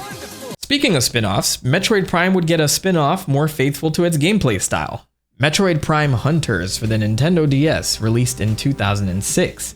This was developed in-house by one of Nintendo's smaller teams, with Kensuke Tanabe returning as producer. The story takes place after the events of Metroid Prime as Samus is pulled into another mission, this time in the Limbic Cluster found in the Tetra Galaxy. She's sent in to investigate a strange message received by the Galactic Federation from the Limbic Cluster that was telepathically broadcast to several space hunters. The message? The secret to ultimate power resides in the Limbic Cluster. So these hunters go to find this power, and the Galactic Federation sends Samus to uncover the secret behind this power and stop it from falling in the wrong hands. Metroid Prime Hunters expanded the universe with the introduction of several new bounty hunters, each with their own distinct abilities and personalities. And these characters like Sylux, Trace, Weevil, and Noxus not only gave players a more competitive multiplayer experience in this game, but also hinted at larger unexplored corners of the Metroid universe. Sylux in particular would become a fan favorite and is believed to have a personal vendetta against Samus, leaving the door open for future confrontations. Though the story of Hunters mostly stands alone, we'll see Sylux's role take on more significance. Regardless, it's pretty cool just to see other Hunters aside from Samus. They're kinda hinted at in the manual for the very first game that there's other Hunters and Bounty Hunters out there, so props to them for at least trying to flesh out a few of them. I remember they pushed this game hard as an early title for the DS back in the day, and rightfully so. It looks pretty spectacular for a portable game at that time. But my feelings aside, this game did some pretty new things, most notably its online multiplayer, which allowed players to battle using a variety of new bounty hunters. This was a big deal at the time, especially since it was one of the early DS titles to take advantage of online play. I remember I still couldn't believe I could battle my friends over Wi-Fi when Pokemon Diamond and Pearl came out, and there was voice chat? Yes, sir. Good times. But with Hunters, Nintendo continued experimenting with the Metroid Prime formula, and this would pave the way for the highly anticipated third game in the series, Metroid Prime 3: Corruption. It's 2007, the Nintendo Wii has hit the market and it's selling like hotcakes, with strong launch titles like The Legend of Zelda: The Twilight Princess and Wii Sports. But let's be real, everybody wanted it for Wii Sports. This was definitely a time, because motion controls had to be added to every game on this console. I'm exaggerating a bit, but it's kinda true. You had to swing your sword, shake the controller to make Mario twist, and for Metroid games, you were using this Wii remote and nunchuck to point at enemies and blast them. But as for Metroid Prime 3, this felt like the closer for a trilogy. This plot that they were building around the Phazon. The game cover shows that Dark Samus is back, and the commercials showed people who would never play Metroid Prime playing Metroid Prime. Still, the gameplay built on groundwork retro-laid in previous games, so their major priorities for this one was to make a much larger open world with several new planets and properly integrating the Wii's controls. The project was once again pretty ambitious, with the team having to dial back a few features because of the lack of technical power within the Wii itself. Despite a small delay, Metroid Prime 3 Corruption would hit the market on August 27, 2007. During what Nintendo would dub the month of Metroid, which marked the 21-year anniversary of the Metroid series. So Metroid Prime 3 Corruption is set 6 months after the events of the previous game. The Space Pirates operation is in a shambles, and the Galactic Federation started confiscating their Phazon weaponry to repurpose for themselves. You what? The Chozo are rolling in their graves right now.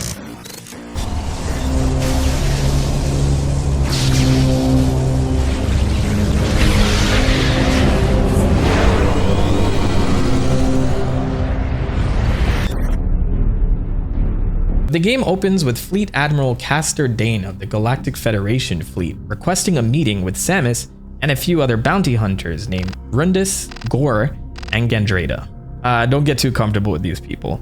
So they're given this mission to clear virus from Aurora units, these organic supercomputers, which already sounds gross. Imagine this thing working in your home. But is clearly a slight reference to Mother Brain, who is also an organic AI thing. It's still gross. Anyway, before these bounty hunters go out on their mission, the fleet's attacked by space pirates, and so our hunters are quickly deployed to the planet Norion, where the main front of the attack is happening on the Federation base there. While fending off the assault, Samus runs into Meta-Ridley again. No surprise that he survived, but this time he seems pretty pissed.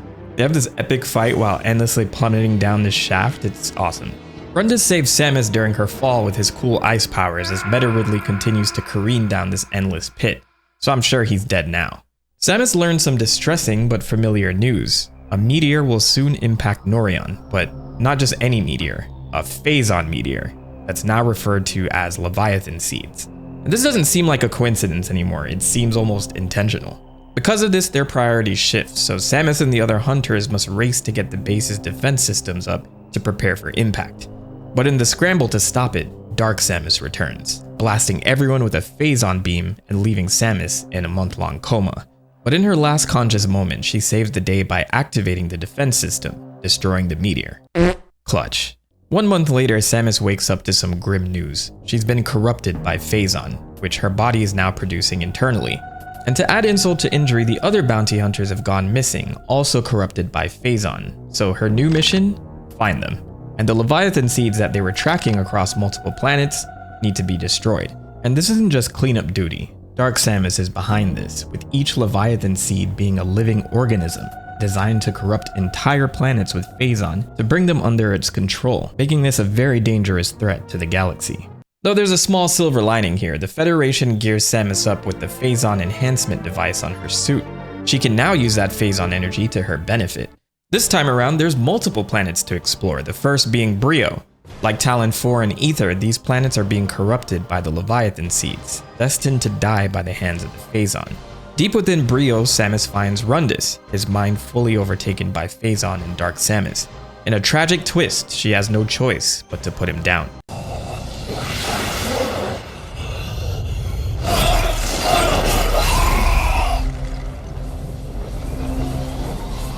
And after an intense battle, he meets his end, impaled by his own ice. Can I just say, game after game, I adore how no-nonsense Samus is. Despite the visor covering her face, the game still conveys her quiet strength and resolve through this body language. That subtlety is something the series has nailed from the very beginning, and they keep getting it right. With Rundus out of the way, Samus enters the Leviathan seed on Brio to face its corrupted guardian, Moganar. It seems that the will of the phazon ensures that it has ruthless creatures in place to protect it from being destroyed. And even though Samus is victorious, her corruption starts to worsen. But still, there's a job to do, and she annihilates the seed's core.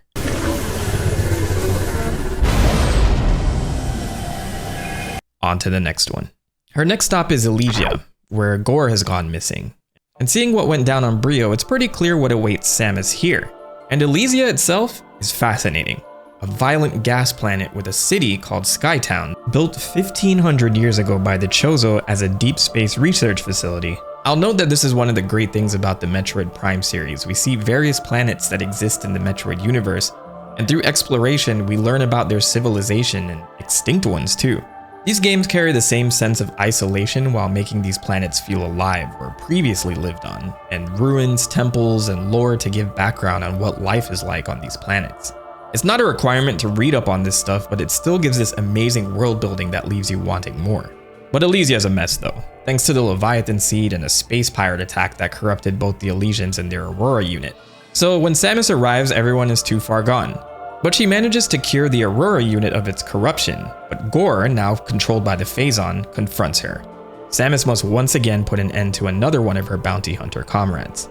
And after another heartbreaking battle, Samus defeats Gore.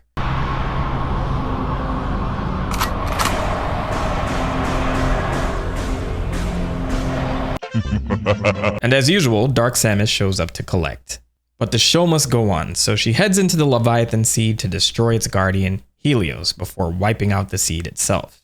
The final Leviathan seed impacted the space pirate homeworld, which I'm sure Samus thought about leaving as is, but the phazon can't be left unchecked. So she heads there to track down Gandreda. And it's a shit show. The planet is on the brink of fully succumbing to the phazon, and the conditions there are rough, with acid rain halting Samus's progress. Having to partner with a Federation Marine, Samus seeks out the Hazard Shield before getting ambushed by the trooper, who turns out to be a corrupted Gandreda in disguise. Okay, before she gets got, I want to point out how I always found her calling Samus Sammy being kind of cute. You should never trust strangers, Sammy. Anyway, she's dead now. Dark Samus returns to do its thing. But there's still more to be done on the space pirate homeworld. Samus disables their planetary shield so the Federation can launch a large-scale assault, and they end up covering her as she pushes her way into the Leviathan seed. Did the Federation do something useful for the first time in this series? I'm doing my part. I'm doing my part. So she gets into the core, and it's probably no surprise who the seed chose as its guardian. Meta Ridley. Corrupted and upgraded, he is now Omega Ridley. We've come such a long way here. The battle is intense, but Samus pulls out the win, and I don't know, he looks pretty dead to me this time. With Ridley defeated and the last seed destroyed, Samus's phase-on corruption reaches its peak, glowing across her suit. But the mission isn't over. She has to press on. Aurora Unit 217 reports that it has discovered the origin of the Leviathan attacks. It appears that this is where Dark Samus and her main pirate force are stationed. It's time to go blow up a planet. The home of the Phazon and the Leviathan seeds is called Phase, way off in distant space. Samus hijacks a Leviathan battleship the space pirates are constructing to open a wormhole to get there, and all that's left is to end this once and for all. Samus dives deep into Phase's core, her corruption nearly consuming her, and here she faces Dark Samus one last time. After a brief skirmish, Dark Samus merges with Phase's core guardian, Aurora Unit 313, a Federation Aurora unit that Dark Samus and the space pirates had stolen. So in this final intense battle, Samus defeats both the Aurora unit and Dark Samus, freeing herself from the Phazon's grip. The Federation ships open another wormhole and escape, and the galaxy is finally free from the Phazon threat. But wait, no sign of Samus. Negative, sir. No contact.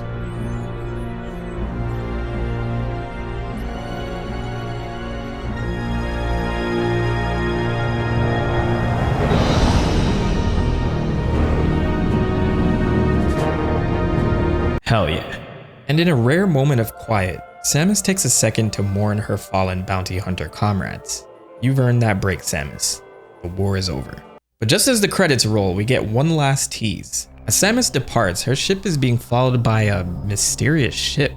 Yeah, it turns out this is Silux's ship for Metroid Prime hunters, but fans would be left hanging by this plot thread for, let me check, 17 years now? 18 years at the time of this video. After this, Retro Studios took a well-earned break from Metroid, shifting their focus to revive another high-profile Nintendo series, Donkey Kong Country, in 2010. Meanwhile, Nintendo partnered with Team Ninja to develop a more traditional Metroid game, Metroid Other M, that same year. With Retro Studios busy on Donkey Kong Country Returns and Tropical Freeze, a true sequel to Metroid Prime 3 remained in limbo. But I can't say Prime fans were totally left high and dry, because 9 years later they'd received their highly anticipated follow-up to Metroid Prime 3.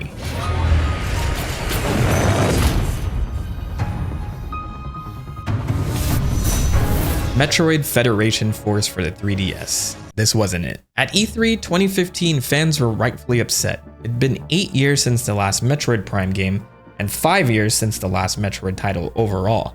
This wasn't filling that void, and as you can see throughout these videos, the Federation Marines aren't exactly the most exciting group to play as. But we can't wrap up this video without talking about this game. Next Level Games, known for the Super Mario Strikers series, was tasked with developing this title, with Retro Studios only involved for design consultation while Kensuke Tanabe returned as producer. His concept was to expand the Metroid universe by shifting perspectives, which I think was fine, it just dropped at the worst possible time. You could compare its gameplay to Metroid Prime Hunters, but with more focus on cooperative multiplayer.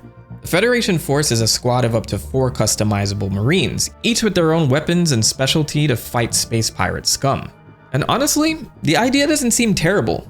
I think for this title it's very easy to throw around baseless shade. This is probably the only Metroid game I haven't played, so I'm not gonna go that route. But I think its failure boils down to Nintendo just completely misreading the room. Fans were begging for Metroid Prime 4 or anything Metroid really, and this was a big announcement for the 30th anniversary of the series.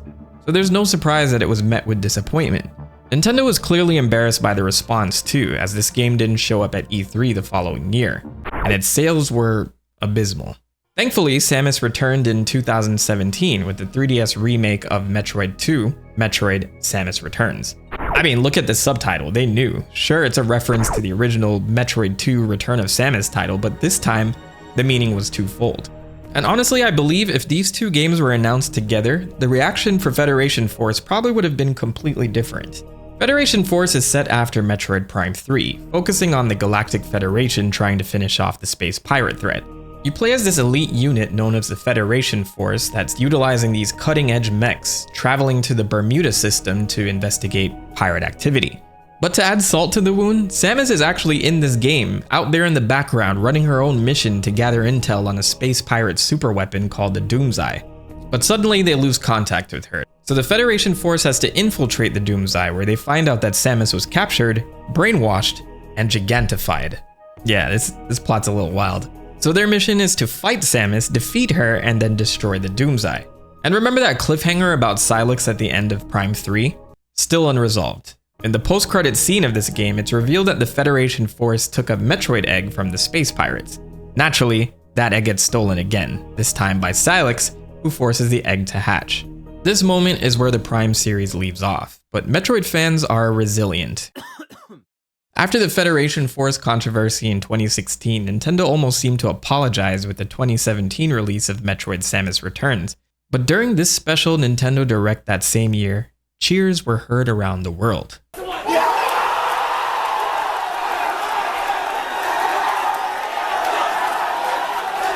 After all of that, Metroid Prime 4 still isn't out at the time of this video. It's a little unclear why development's taken this long, but we know Retro Studios wasn't involved at first. There are rumors floating around that Nintendo was working with Bandai Namco to make the game at first, but whatever was being made, Nintendo wasn't happy with it. And in 2019, they took the project back to Retro Studios and started from scratch.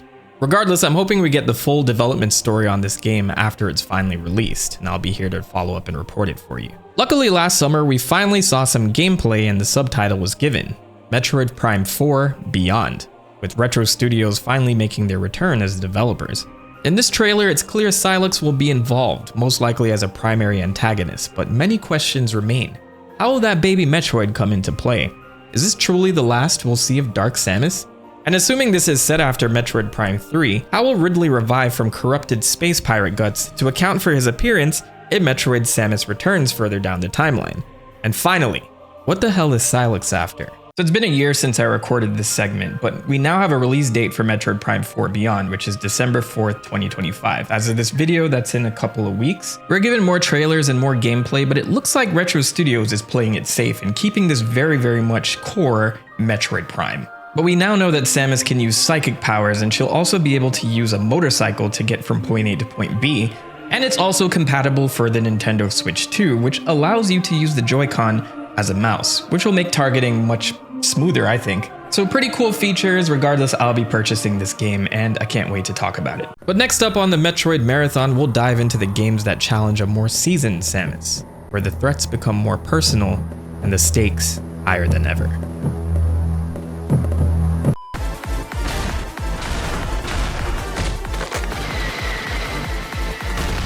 Space. It's rough out here, man. You got ruthless space pirates making life miserable, breeding deadly Metroids to control the galaxy. This Galactic Federation, pretty much useless. Luckily, we have Samus Aran, the legendary galactic bounty hunter who successfully cripples the space pirates and exterminates the Metroids. Except for this cute baby one here, she couldn't bring herself to kill it. So she decides to bring it to researchers to look into how this baby Metroid might benefit the galaxy. And lo and behold, the space pirates come back to steal it and restart their plans. She shut them down by going directly to their home base and wrecking all of them, taking out their commanders Kraid, Phantoon, Dragon, and Ridley, the monster responsible for destroying her home and killing her parents. And their leader? A creepy organic AI called Motherbrain, who came dangerously close to ending Samus for good, until the baby Metroid sacrificed itself to save her. This allows Samus to turn the tables, destroy Motherbrain, and Zebes goes up in smoke along with it. This was the ending to 1994's Super Metroid. It felt like a perfect ending. The galaxy should finally be at peace, right? Wrong. But how do you continue a series called Metroid without Metroids? Enter Metroid Other M, released in 2010 for the Nintendo Wii. It promised to explore Samus' story in ways that we haven't seen before, digging into her backstory, her emotional struggles, and hinting at new characters to expand the lore. It looked like we were going to get a deeper glimpse into who Samus really is, but things didn't turn out exactly as expected. Up to that point, the Metroid Prime games had become their own saga, set between the original Metroid for NES and Metroid 2 Return of Samus, without really touching on what happens to Samus after Super Metroid. So story-wise, there wasn't much that explored her life after Zebes exploded. But that's where Metroid Fusion comes in. Released in 2002 for the Game Boy Advance, it would be the first game to explore Samus' life after Super Metroid. But for this video, we're gonna do things a bit differently. Other M takes place right after Super Metroid and before Fusion, so we'll start there. And despite all the hype after its reveal at E3 2009, it became one of the most controversial Metroid titles ever. So let's dive into the Metroid games that shaped a more seasoned Samus Aran, the controversies that followed, and the rebirth of the series as we know it. Okay, Samus. Everything's normal. Other M opens with a recap of Super Metroid's ending, the death of the baby Metroid still haunting Samus as she awakens on a Federation ship for a quick checkup and mission briefing. The opening is meant to mirror Super Metroid and Metroid Fusion with Samus as the narrator, but for the first time, she's fully voiced, played by actress Jessica Martin. I awoke to the familiar voice of a quarantine officer. I had been reliving the tragic moments of my recent past. Sure, we've heard grunts and voice clips in the Prime series before, but here she lays it all out, describing her emotions throughout the game and dropping the stoic mask that we're used to. Other M's biggest gamble was reimagining Samus as emotionally vulnerable, trading the stoic hunter for someone with deeply personal struggles. Unfortunately, the transition from silent strength to verbal introspection alienated fans instead of deepening their connection to her, but we'll get to that in a bit. Since the Zebes incident, the galaxy seems to have moved on in a matter of days, forgetting about the space pirates and Metroids like they were last season's memes. Samus saved the galaxy and everybody's too busy binging the latest Talk to a podcast to care. But suddenly Samus receives a distress call from a deserted space vessel called the Bottle Ship, and she quickly heads off to investigate.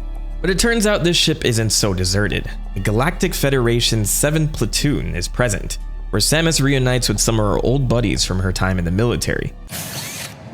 Remember me? No. This is Anthony Higgs, the best character in this game. I mean, look at this Chad. And rounding out the crew are Lyle Smithsonian, Maurice Favreau, James Pierce, and Keiji Misawa. We'll also meet Adam Malkovich, Samus's old commanding officer and hands down the worst character in this franchise. Right away, he's a dick, calling her an outsider, and Samus immediately lets us know that this hurts her feelings. Why do you care what this dickhead thinks, Samus? But Adam eventually gives in and allows her to cooperate under the condition that he is in command. You don't move unless I say so, and you don't fire until I say so. And she agrees. From the start, the game's biggest issue becomes apparent. Samus, who single-handedly wiped out space pirates and annihilated an entire alien species, is hung up on what this asswipe thinks of her. And the reason she can't use her suit's full powers is because Adam hasn't authorized it. Before we continue, I want to say I will give this story a fair shot and play devil's advocate on these narrative choices a little later in the video. Anyway, Adam doesn't disclose why the team is there, but we find out there are monsters on the ship, so Samus jumps in to help them investigate. And things get a little weird, like the appearance of this space pirate with a Galactic Federation insignia on its chest. Samus will discover that the bottle ship was being used to create bioweapons, headed up by one Dr. Madeline Bergman. And given how bioweapons usually go in this series, it's not looking good. So the mission? Find Dr. Bergman, figure out what's going on, and eliminate the threats on board. Like this aggressive lizard thing flying around that attacks Samus, and though her and Anthony manage to scare it off, there will be no shortage of horrors like this awaiting them within the ship. Oh, and poor Lau here got. He looks like a pile of rags. What's gotta happen to a guy to make him look like that? Really, nigga? Samus heads to Sector 2, the ice level of the game, looking for survivors and stumbles upon a grim scene. Maurice, folded like laundry. And a woman is also here who doesn't stick around to answer any questions, but when Samus catches up to her, she reveals that Maurice was shot by one of his own squad mates. So the plot thickens. There's a mole on board, now called the Deleter. But before Samus can get any more answers, they get assaulted by the Deleter, his head conveniently off screen of course, which leads to a boss fight with an excavator. Or at least that's what I think this thing is. Of course, once you destroy it, the Deleter escapes. So with nothing else to go on, Samus continues to track down the lizard monster, pairing off with Anthony in the pyrosphere sector of the ship. It's here that she reveals the memory with the platoon that influenced her to go solo. During a rescue mission, Adam made the choice to leave his brother Ian behind. A ship they were towing in space was going critical while Ian attempted to repair it. But with no other choice, Adam had to cut the ship loose to save the many, while Samus is pleading and begging to let her go into the ship to save Ian. During her narration, she acknowledges that Adam made the right choice, and it was unlikely she was able to save Ian, but this incident started a grudge against Adam, and she promptly left the Galactic Federation army to go be a total badass. If it wasn't for our boy Ian, Samus would still be with this loser group. Anyway, we return to the present and Samus manages to find that lizard monster, but the truth hits hard.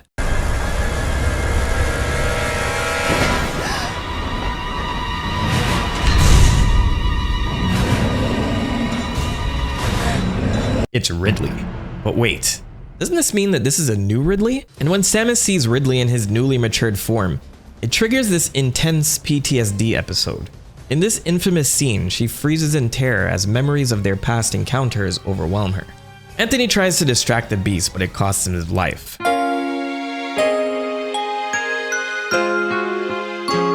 RIP to the real MVP. And snap back to reality, Samus fights Ridley, but before she can finish him off, he escapes. So let's recap here. We're on a compromised research ship that's been working on dangerous bioweapons. The person in charge of the project is missing. There are pirates branded with the Galactic Federation insignia. Samus's old platoon came to investigate for reasons unknown and is being killed off one by one, presumably by a traitor called the Deleter. And meanwhile, Samus is running around with no clue of what's going on. If this narrative feels more convoluted to you than other Metroid games we've covered, that's because it is. And this was an intentional move, with the team aiming to craft a more cinematic experience, but the result is complicated. So while Samus continues to investigate the bottle ship, let's shed some light on how this game was made. We gotta travel back to E3 2009. Retro Studios had wrapped up their Dark Samus and Phazon saga 2 years earlier with Metroid Prime 3 Corruption, tying everything up with a nice bow. It was revealed that Retro shifted focus to Donkey Kong Country Returns, but Metroid fans wouldn't have to wait very long for the next entry. So at E3 2009, Nintendo would reveal Metroid Other M, marketed as a more traditional Metroid game with a deeper narrative. This was a huge collaboration between Nintendo, Team Ninja of Ninja Gaiden fame, and Deep Rockets, a company that specialized in CG animation. And collectively, they would call themselves Project M. Yoshio Sakamoto, the producer behind Super Metroid, would make his return as producer for this title, but he'd also be in charge as the writer and director. Sakamoto recruited Team Ninja to help, since his own team wasn't very experienced in developing in 3D, which seems pretty far-fetched to me in the early 2000s. But with about 100 members on staff, Project M set out to create a game that would stand apart from the Metroid Prime series, focusing on simpler controls and a more personal, narrative-driven experience to shed light on Samus's character. This involves 6 months of work on over 300 storyboards, with 10 teams dedicated solely to just cutscenes. The amount of cutscenes here had the team counting them down to the second to make sure they all fit on the disc. Meanwhile, Team Ninja's influence can be felt in the faster combat, but merging their action-heavy style with Metroid's exploration-based gameplay left the game feeling a bit unsure of its identity. As for the simplified controls, Sakamoto aimed to create an NES game with the latest technology. This philosophy prioritized simplicity, but also limited player movement options like preventing full movement in first-person mode. Narrative-wise, the team wanted the game to take place right after Super Metroid to bridge the gap between those events and Metroid Fusion, with a plan to cement a larger narrative that would eventually follow the events of Fusion. Considering the game's ambition, the development cycle was surprisingly short, likely beginning around 2007, as they used Team Ninja's recent Ninja Gaiden games as the rubric for the combat. In theory, this all sounded great, but in practice, Other M left a lasting stain on the Metroid franchise, a chip on its shoulder that would take years to overcome. You see, up to this point, Samus was basically a silent protagonist, a stand-in for the player or portrayed as mysterious. This gave her character some mystique, but it also left room for players to fill in the gaps of her personality. With Metroid Other M, Sakamoto wanted to portray Samus as a more human character, and he said, quote, "I wanted to create an intriguing depiction of Samus's humanity, showing that she's not just cool, but also kind and sympathetic, and perhaps a little immature in her passion and earnestness." Unlike typical Nintendo games, Other M placed narrative first, with gameplay designed to support the story. Sakamoto's approach was unorthodox for Nintendo and caused friction early in development, as staff found it challenging to shift from Nintendo's gameplay first mentality. Now, I said I would play devil's advocate here, so hear me out. In this game, Samus takes an active narrator role, sharing her thoughts during interactions with other characters. For example, in the intro, she reflects on her somewhat motherly compassion toward the baby Metroid. Never again would I encounter the baby. Never. Which ended up spawning the whole "the baby" meme. Baby, the baby, and the baby, or the baby, of the baby, or the baby. Babies cry, the baby, babies cry. There's also her immediate shift to a more submissive role when reuniting with her old platoon, a squad that seems to have treated her more like a princess than a team member. Probably because she was the only woman on the team and much younger than the rest of them. Honestly, this is one of the more believable flaws in the game. It's kind of like how you'll always be your parents' baby. Even as an adult, being around them makes it harder to have that moment where you realize that you're the grown-up in the room now. That's the best analogy I can make at the top of my head here, and when you take a second to look at Samus as a human being in this context, I don't hate it. But the other part of me is like, it's Samus, go tell Adam to fuck off. Another elephant in the room is this PTSD scene with Ridley.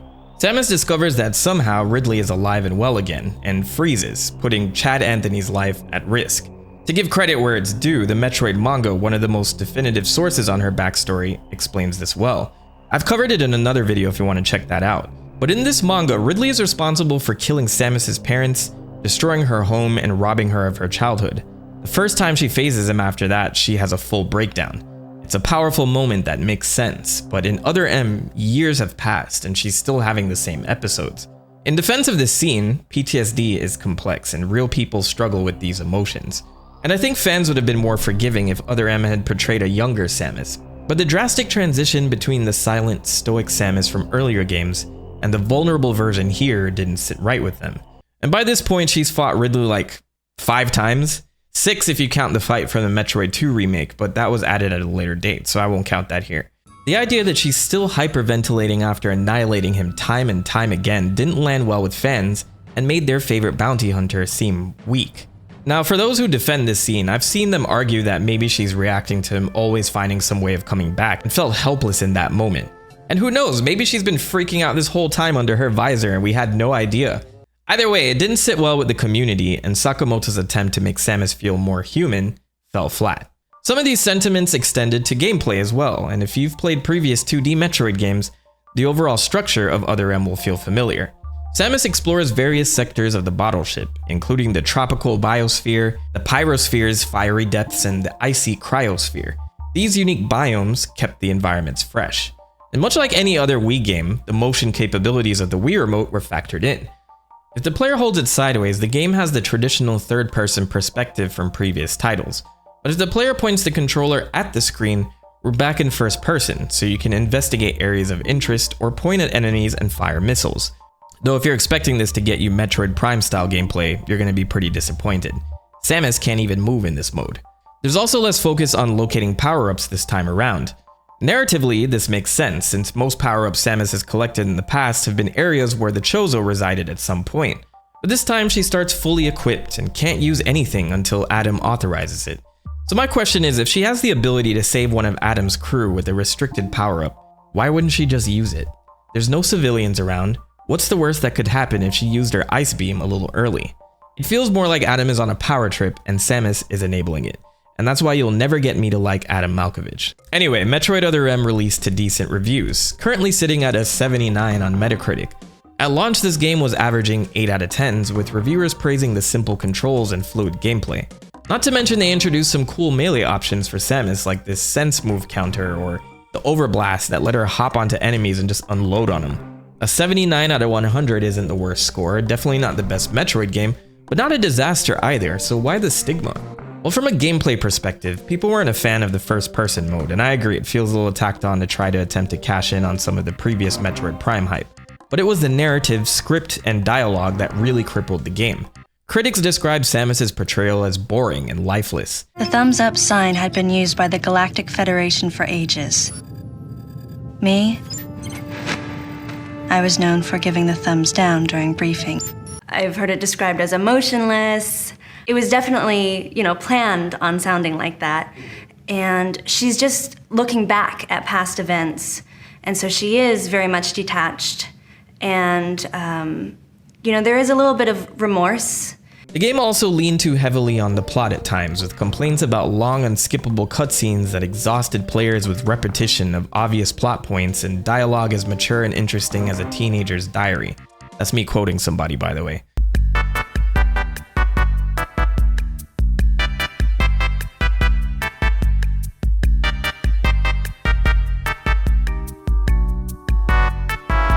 In North America, the game barely sold 500,000 copies, disappointing Nintendo, and years later, Reggie Fils-Aimé, former president of Nintendo of America, reflected on the game's failure. I really thought that was going to be a defining moment for the Metroid franchise. It was giving much more of a perspective about Samus. I really thought that was going to be a killer moment in the franchise's history, and it wasn't. It didn't deliver. Not the business results. It really didn't touch the player the way we hoped it would. Personally, I rented this game the week it came out, excited to learn more about Samus, but while it didn't give me that, I still enjoyed playing it until it just ended, right as I was starting to get into the swing of things. And years later, to me, it feels more like a slog, but hey, not everything has to age well. And I truly think the feedback for this game is a mix of valid criticism and the same negative reputation being echoed over time. It's not the worst game out there, but it's easy to see why as a Metroid title, it became one of the most controversial. But now we return to Samus. 3 men down and Adam has gone radio silent.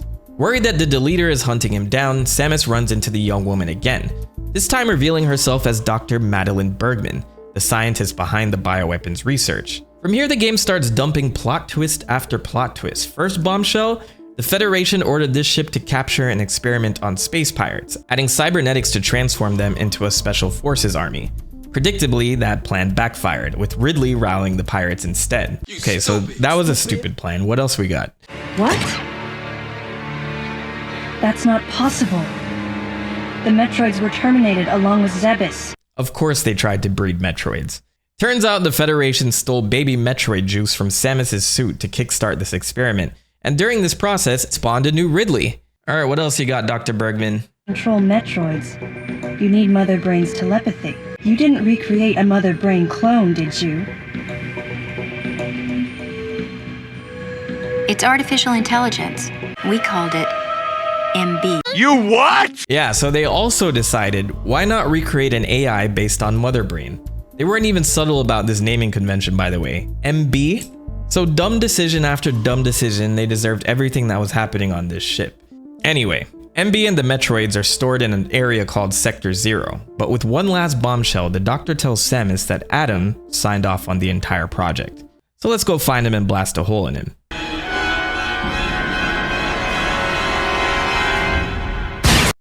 Alright, well, that happens too.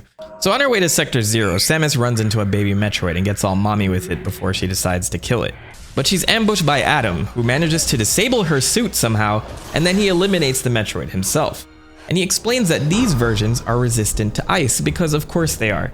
But Adam clarifies he was against the project the whole time. A small faction of the Federation managed to get the project approved, so to atone, he's going right into Sector 0 and is going to self-destruct himself to eliminate all the bad things in there. Oh, and he disabled Samus's suit because he didn't want her going in herself. He cares.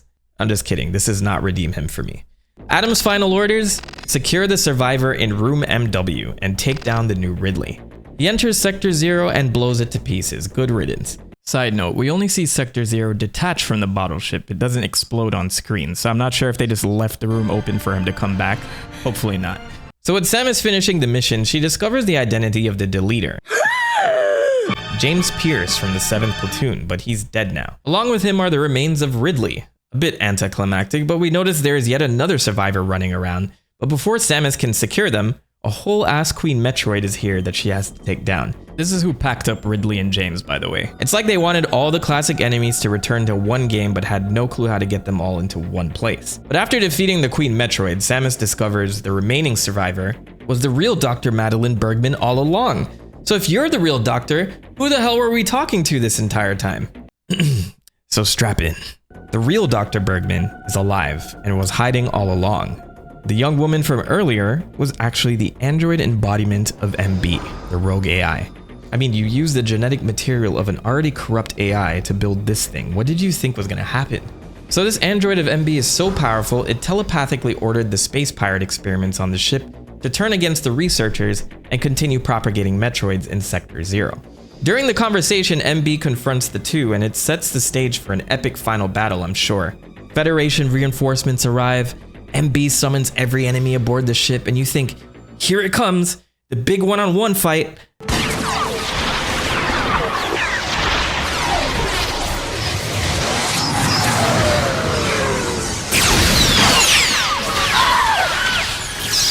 Okay, mission complete, I guess. The fight suddenly ends, and the Federation colonel thanks Samus for her service. Thankfully, Anthony Chadius Higgs, the MVP, returns to escort her back to her ship, alive and well. I'm gonna be honest, after seeing this trailer, I did not think this dude would make it out alive. Praise be, you're the best, Anthony. I wish for you to come back in another game soon. And just like that, the game ends. The pacing mirrors the narrative, slow build-up followed by an abrupt sprint to the finish. But there is one last piece of unfinished business for Samus though. Days later, Samus returns to the bottle ship to trigger its self-destruction sequence per the Federation's orders. Just as she's about to finish the job, she's ambushed by Phantoon, a surprise callback to Super Metroid.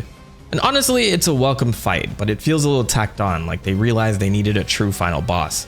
But either way, Phantoon felt like a nostalgic encore, one last burst of energy before Samus wipes away the mistakes of the past and starts anew.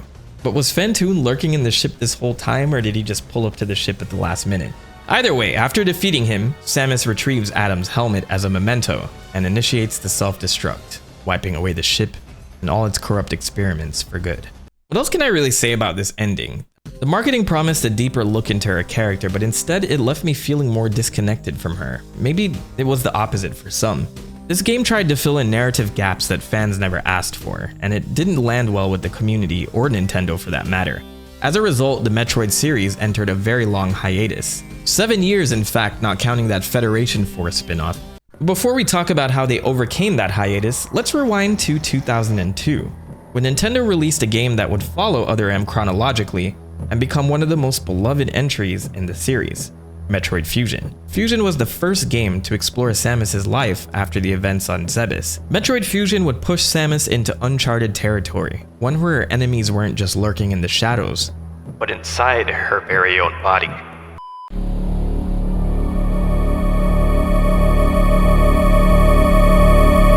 Finally, we've arrived at Metroid Fusion. It returned Samus to the spotlight after an 8-year hiatus, launching alongside Metroid Prime to tackle both the portable and home console markets. Fusion is the definitive Metroid 4, and as I mentioned earlier, was the first title to pick up after the end of Super Metroid. The game opens with Samus narrating her return to the planet SR388, original home of the Metroids, and she serves as a bodyguard for another research team that wanted to investigate how the planet has been faring since Samus eradicated all the Metroids living there during the events of Metroid 2. Suddenly, this crazy horror node attacks, and though Samus kills it, a weird yellow glorp thing comes out of it and finds its way inside Samus. There's actually a great callback to this very same horror node that's feeding on Ridley at the end of Metroid Samus Returns, the 3DS remake of Metroid 2, which serves as a pretty good lead into this game. Anyway, Samus is feeling fine at first, and the researchers see their mission through, but on the way back to the lab orbiting the planet, Samus loses consciousness and crashes into an asteroid, destroying her ship. But luckily it ejects her in time, where she is recovered by a medical crew. The thing that entered her on SR388 turns out to be a dangerous parasitic organism named X. No, not that one. So during this narration, Samus gets into some interesting details about her and her suit's anatomy. To help save her, the medical crew had to surgically remove large parts of the suit itself, as that was also infected. So I guess one thing I haven't covered in these videos so well is that the power suit, designed by the Chozo, is very much a part of Samus, much like a turtle in its shell. A shell she can assimilate and dematerialize at will, but the suit is very much bound to her biologically, and this is possible due to the Chozo DNA that's within her, given to her by her adopted Chozo family after she was orphaned. I guess this is one of those things you don't think too hard about, like what happens to Samus's skeleton when she turns into the morph ball. But this procedure isn't easy for the medical team because Samus's connection to the suit. And to make matters worse, the X-parasite has found its way into her nervous system. She now has less than a 1% chance of survival. And the only species that can counteract the X-parasite? Yep, a Metroid. So in destroying all the Metroids, Samus directly caused an ecological disaster on SR388, with the X-parasite having no more predators to control its population. And these things are the whole reason the Chozo created the Metroids in the first place, before the Metroids became the problem themselves. The old predator-prey conundrum. But there's some hope here. Remember those baby Metroid guts the Federation managed to harvest from Samus?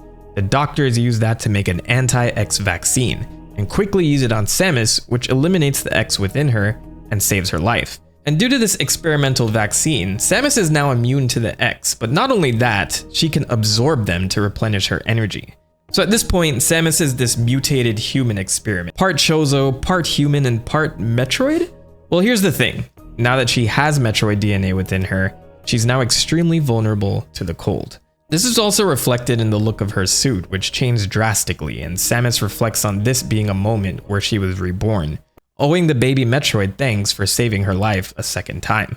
It seems like a somewhat happy ending here, but the game hasn't even started yet. There's this big explosion at the Biologic Space Labs, the place where her infected suit and the specimens they gathered from SR388 were being held and studied. Feeling somewhat better, Samus hops into her new ship and goes to investigate, and it's immediately apparent that the lab is compromised. The X are now running amok within it, infecting every creature aboard. Samus is briefed on all this by her new AI in her ship, but that's not the only bad news. The X can also replicate themselves to make copies of the prey they infect. So this gives the game an excuse to have monsters littered throughout the ship. And Samus, who is missing large parts of her suit, is back to square one. But let's talk about her new AI companion for a second. Samus will mention that it speaks in a very similar fashion to Adam. Yes, Adam Malkovich. So internally, she names the AI Adam. But this is technically Adam's first in-game appearance, which is how fans would first learn about the original Adam Malkovich. And funny enough, this AI paints a better picture of him than Other M did. But there's no time for all of that. Samus needs to contain this incident now. So her first order of business is to strengthen herself once again by finding missiles and other upgrades around the ship. So now the game opens up for the player to start exploring, and as Samus heads deeper into the research labs, we get a horrifying reveal.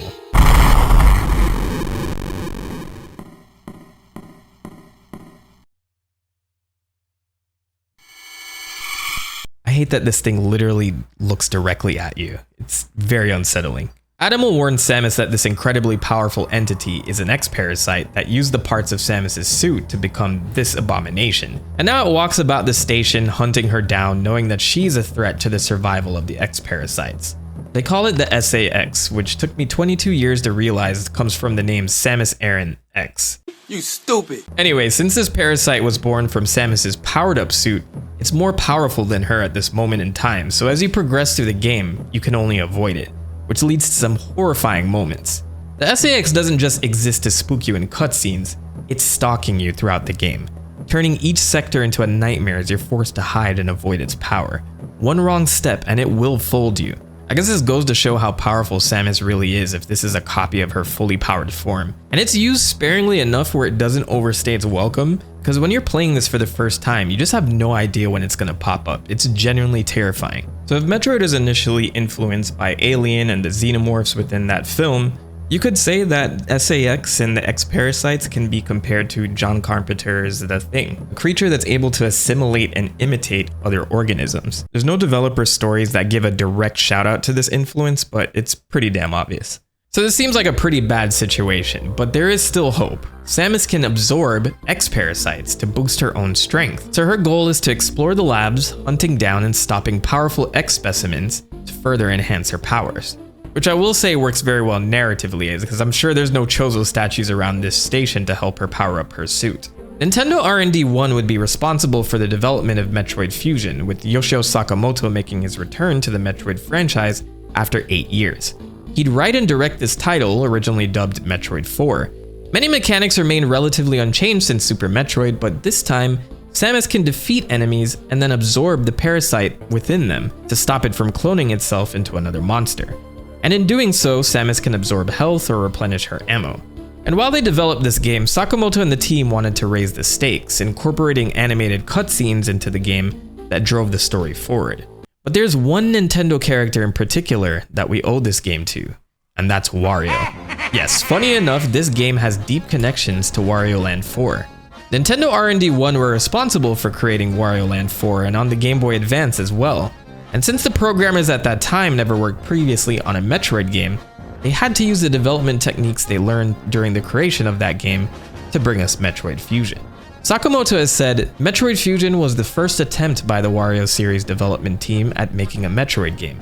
I have a vivid memory of writing an explanation of level design on paper and showing it to each of the level designers for them to understand what made Metroid tick. As a result, we received an amazing Metroid game, with this title getting universal praise upon release. This actually was my second Metroid game after Super Metroid, and I still love this one a lot. It might be a little bit more linear than most Metroid titles before it, but this one comes off as a survival horror. Samus is weakened this time around, and with that awesome narrative at the beginning setting the stage, you feel vulnerable and crippled at the very start of this game. It's hard to explain without playing it yourself, but it gives this added sense of urgency and danger as you scramble to survive this new, unique, and dangerous threat, while this nightmare stalks you through the halls. I recommend this one to anyone who has the slightest inkling to play, because it's an experience. So we return to Samus, who's making good progress destroying the X. But before we go on, there's one interesting callback to Super Metroid. At a specific point in the game, survivors will be detected in the habitation deck. And when you head there, you'll see some familiar faces. The animal Samus rescued from Zebes during her escape at the end of Super Metroid.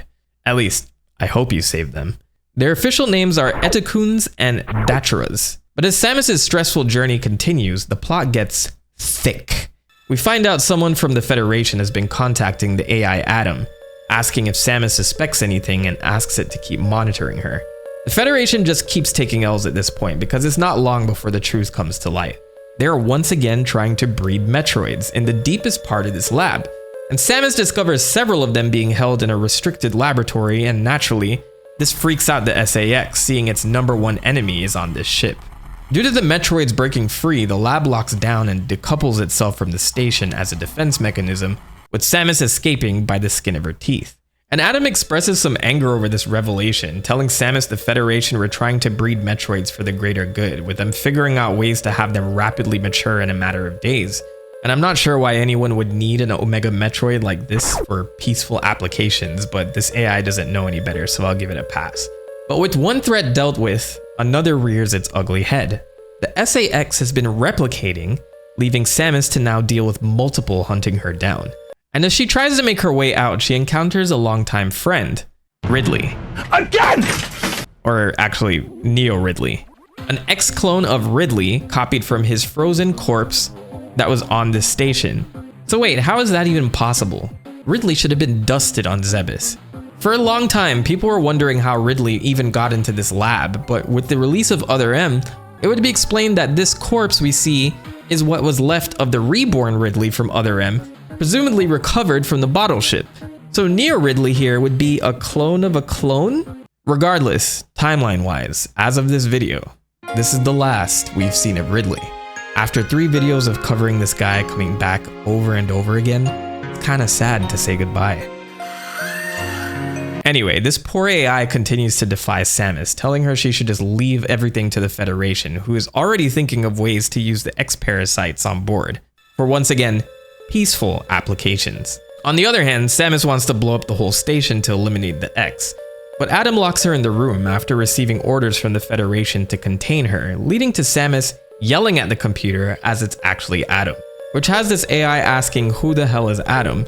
So Samus reveals that Adam gave his life to save her, which we would later see fully explained in Other M. But after being moved by this story, she convinces AI Adam to help her, and together they decide to take the self-destruction plan a step further. Instead, they'll alter the orbit of the entire research station to take out planet SR-388 along with it.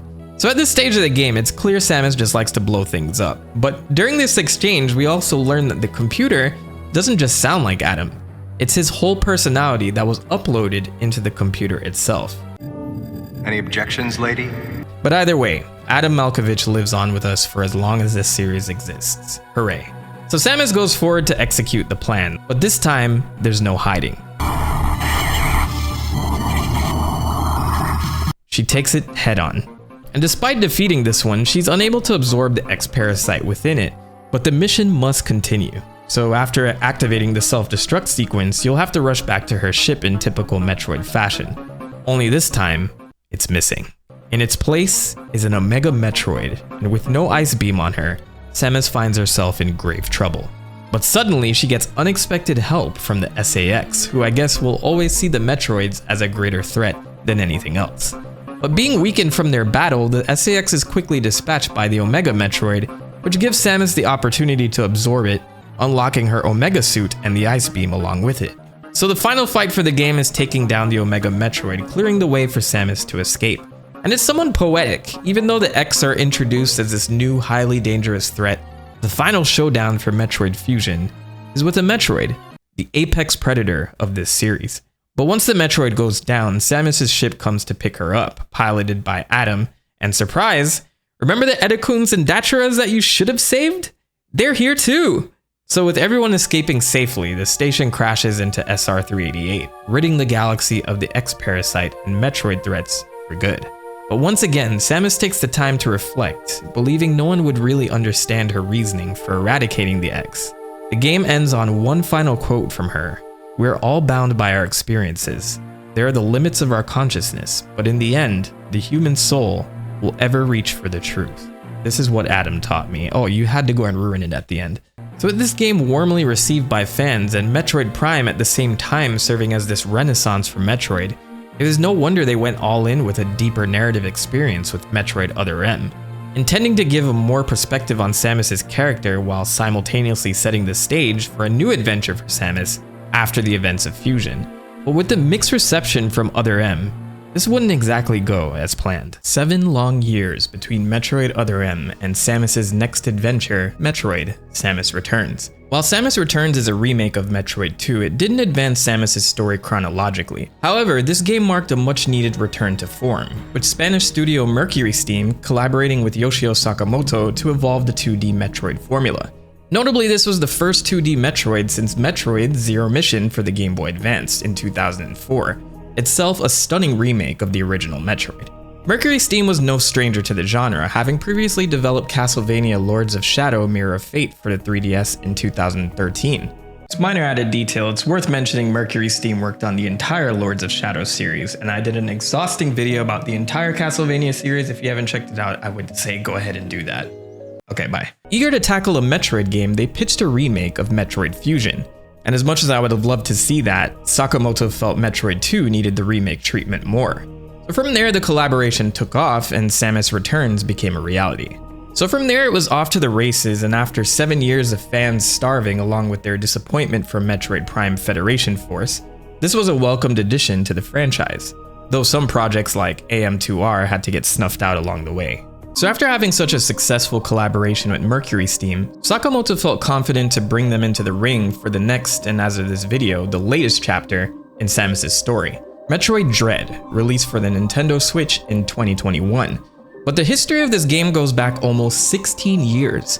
Metroid Dread was first teased back in 2005 as a sequel to Metroid Fusion, but the project stalled due to technical limitations and Sakamoto's dissatisfaction with early prototypes. Over the years, rumors and hints like the infamous space pirate log in Metroid Prime 3 kept fans hopeful, but the game was shelved until technology caught up with the vision. This space pirate log, by the way, opened up Pandora's box. Experiment status report update. Metroid Project Dread is nearing the final stages of completion. Turns out this wasn't really a reference, and Nintendo tried to tailor expectations here by continuing to deny the existence of Dread. But everyone was like, yeah right, you're just trying not to reveal it. But the truth was, yes, this game wasn't close to getting off the ground, but the damage from that space pirate log had already been done, and journalists began asking more questions, with Mark Pacini, the director of Metroid Prime 3, saying it was merely coincidental.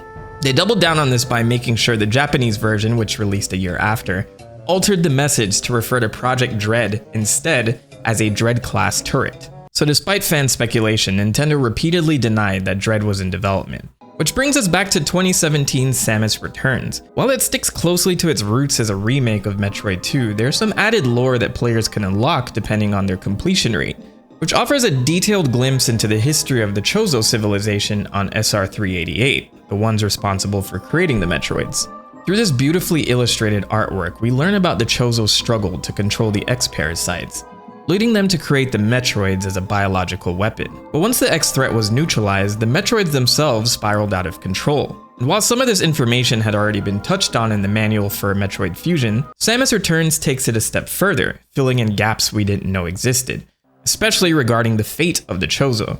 As players unlock more of these memories, one particular image stands out, depicting a Chozo striking down a leader. This internal conflict hinted at something deeper going on within their ranks, sparking rampant speculation among fans about what might come next for the series. It seemed inevitable that Samus would eventually have to confront the Chozo in some capacity. So as fans were itching for news on Metroid Prime 4, during the Nintendo Direct in June 2021, we received this surprise reveal.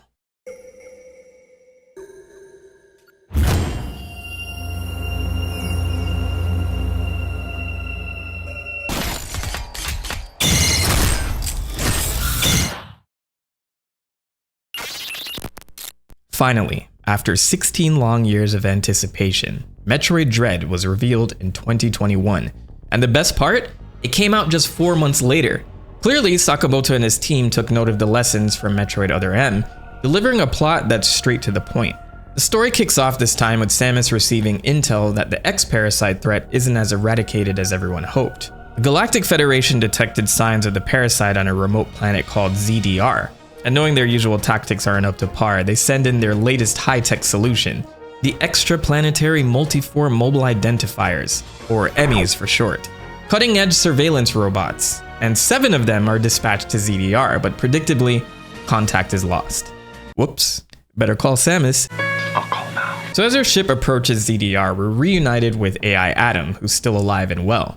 And he even complains that the pay doesn't seem worth the mission. Classic Adam. But I have to admit, hearing his robotic voice for the first time was a bit of a surprise after only knowing him through text in Fusion. Clearly outweighs the reward. But we see Samus awaking on ZDR with a new look. The effects of the Metroid vaccine more pronounced here than in Fusion. What once looked like blue slime on her body now appears as tightly wrapped muscle fibers, blending biological and cybernetic elements in this slick new design. But something's off. Why was she unconscious? She quickly recalls that before blacking out, she encountered an unexpected visitor, a Chozo, alive and in the flesh, and well, they waste no time.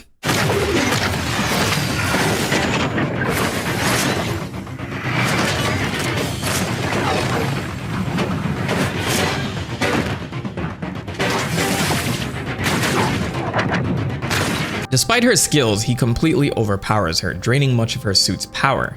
So Adam debriefs Samus on the situation and her mission is clear. Reach the surface and make it back to her ship. But it won't be easy. The planet is hostile, with dangerous fauna, cold environments that her Metroid DNA makes her vulnerable to. And one more thing.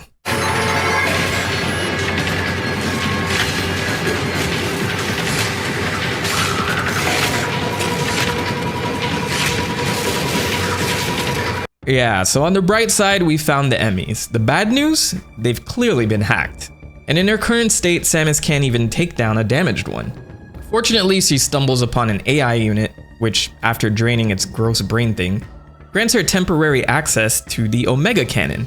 And let me tell you, this thing is powerful. One shot from this cannon obliterates the first EMMI. But this is just a small victory that doesn't last very long.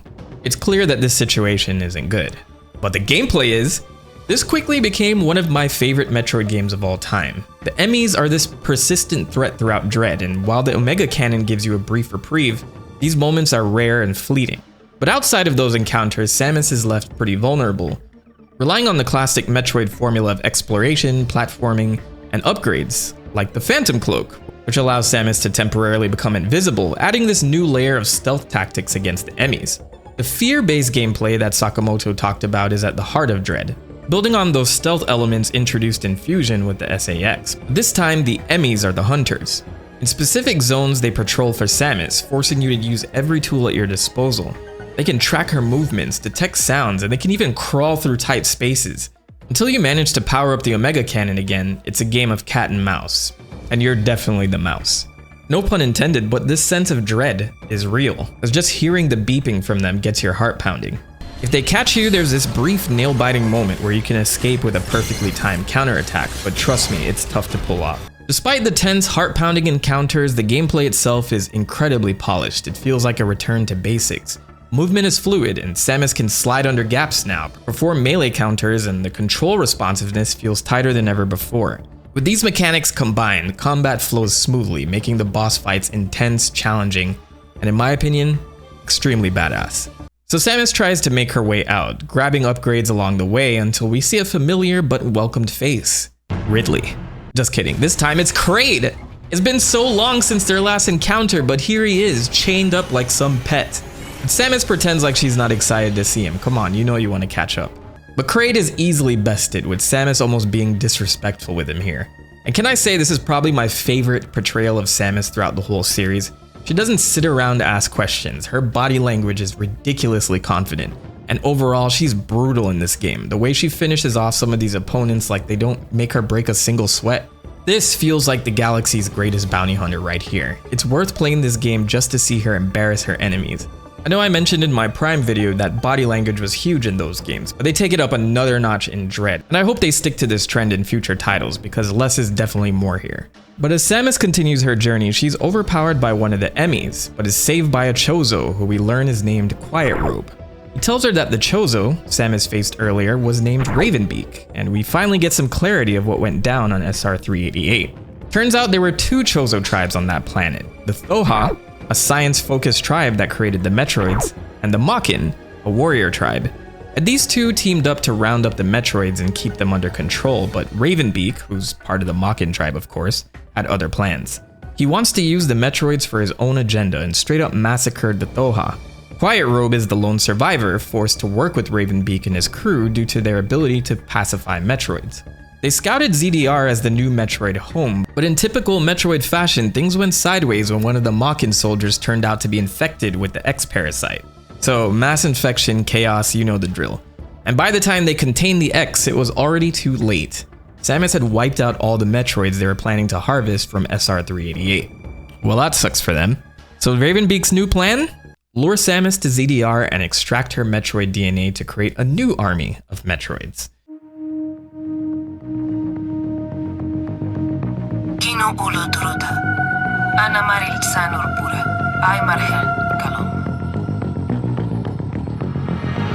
Hell yeah. This is Samus's one and only voice line within this game, and man, it's so powerful. Just really cements her deep connection to the Chozo, a side of her we don't see very often too. But after all of that, Quiet Robe gets got. What a way to ruin the moment. Read the room, my guy. And also remember that X infestation that was contained by Ravenbeak? He decides, screw it, let's release them into the planet. So that's yet another thing Samus has to deal with, but she still has the ability to absorb the X, which was a welcome callback to Fusion. But despite all this, there's something going on with Samus.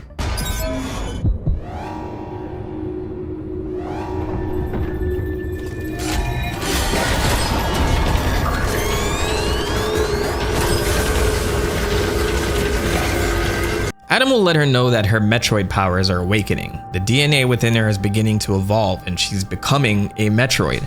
The only reason this didn't happen sooner is because of the Chozo DNA within her. Adam clarifies that Samus must have a mixture of Thoha and Makin DNA within her, and then starts saying some questionable shit. Destiny, Samus, this is an order. Disobedience will not be tolerated.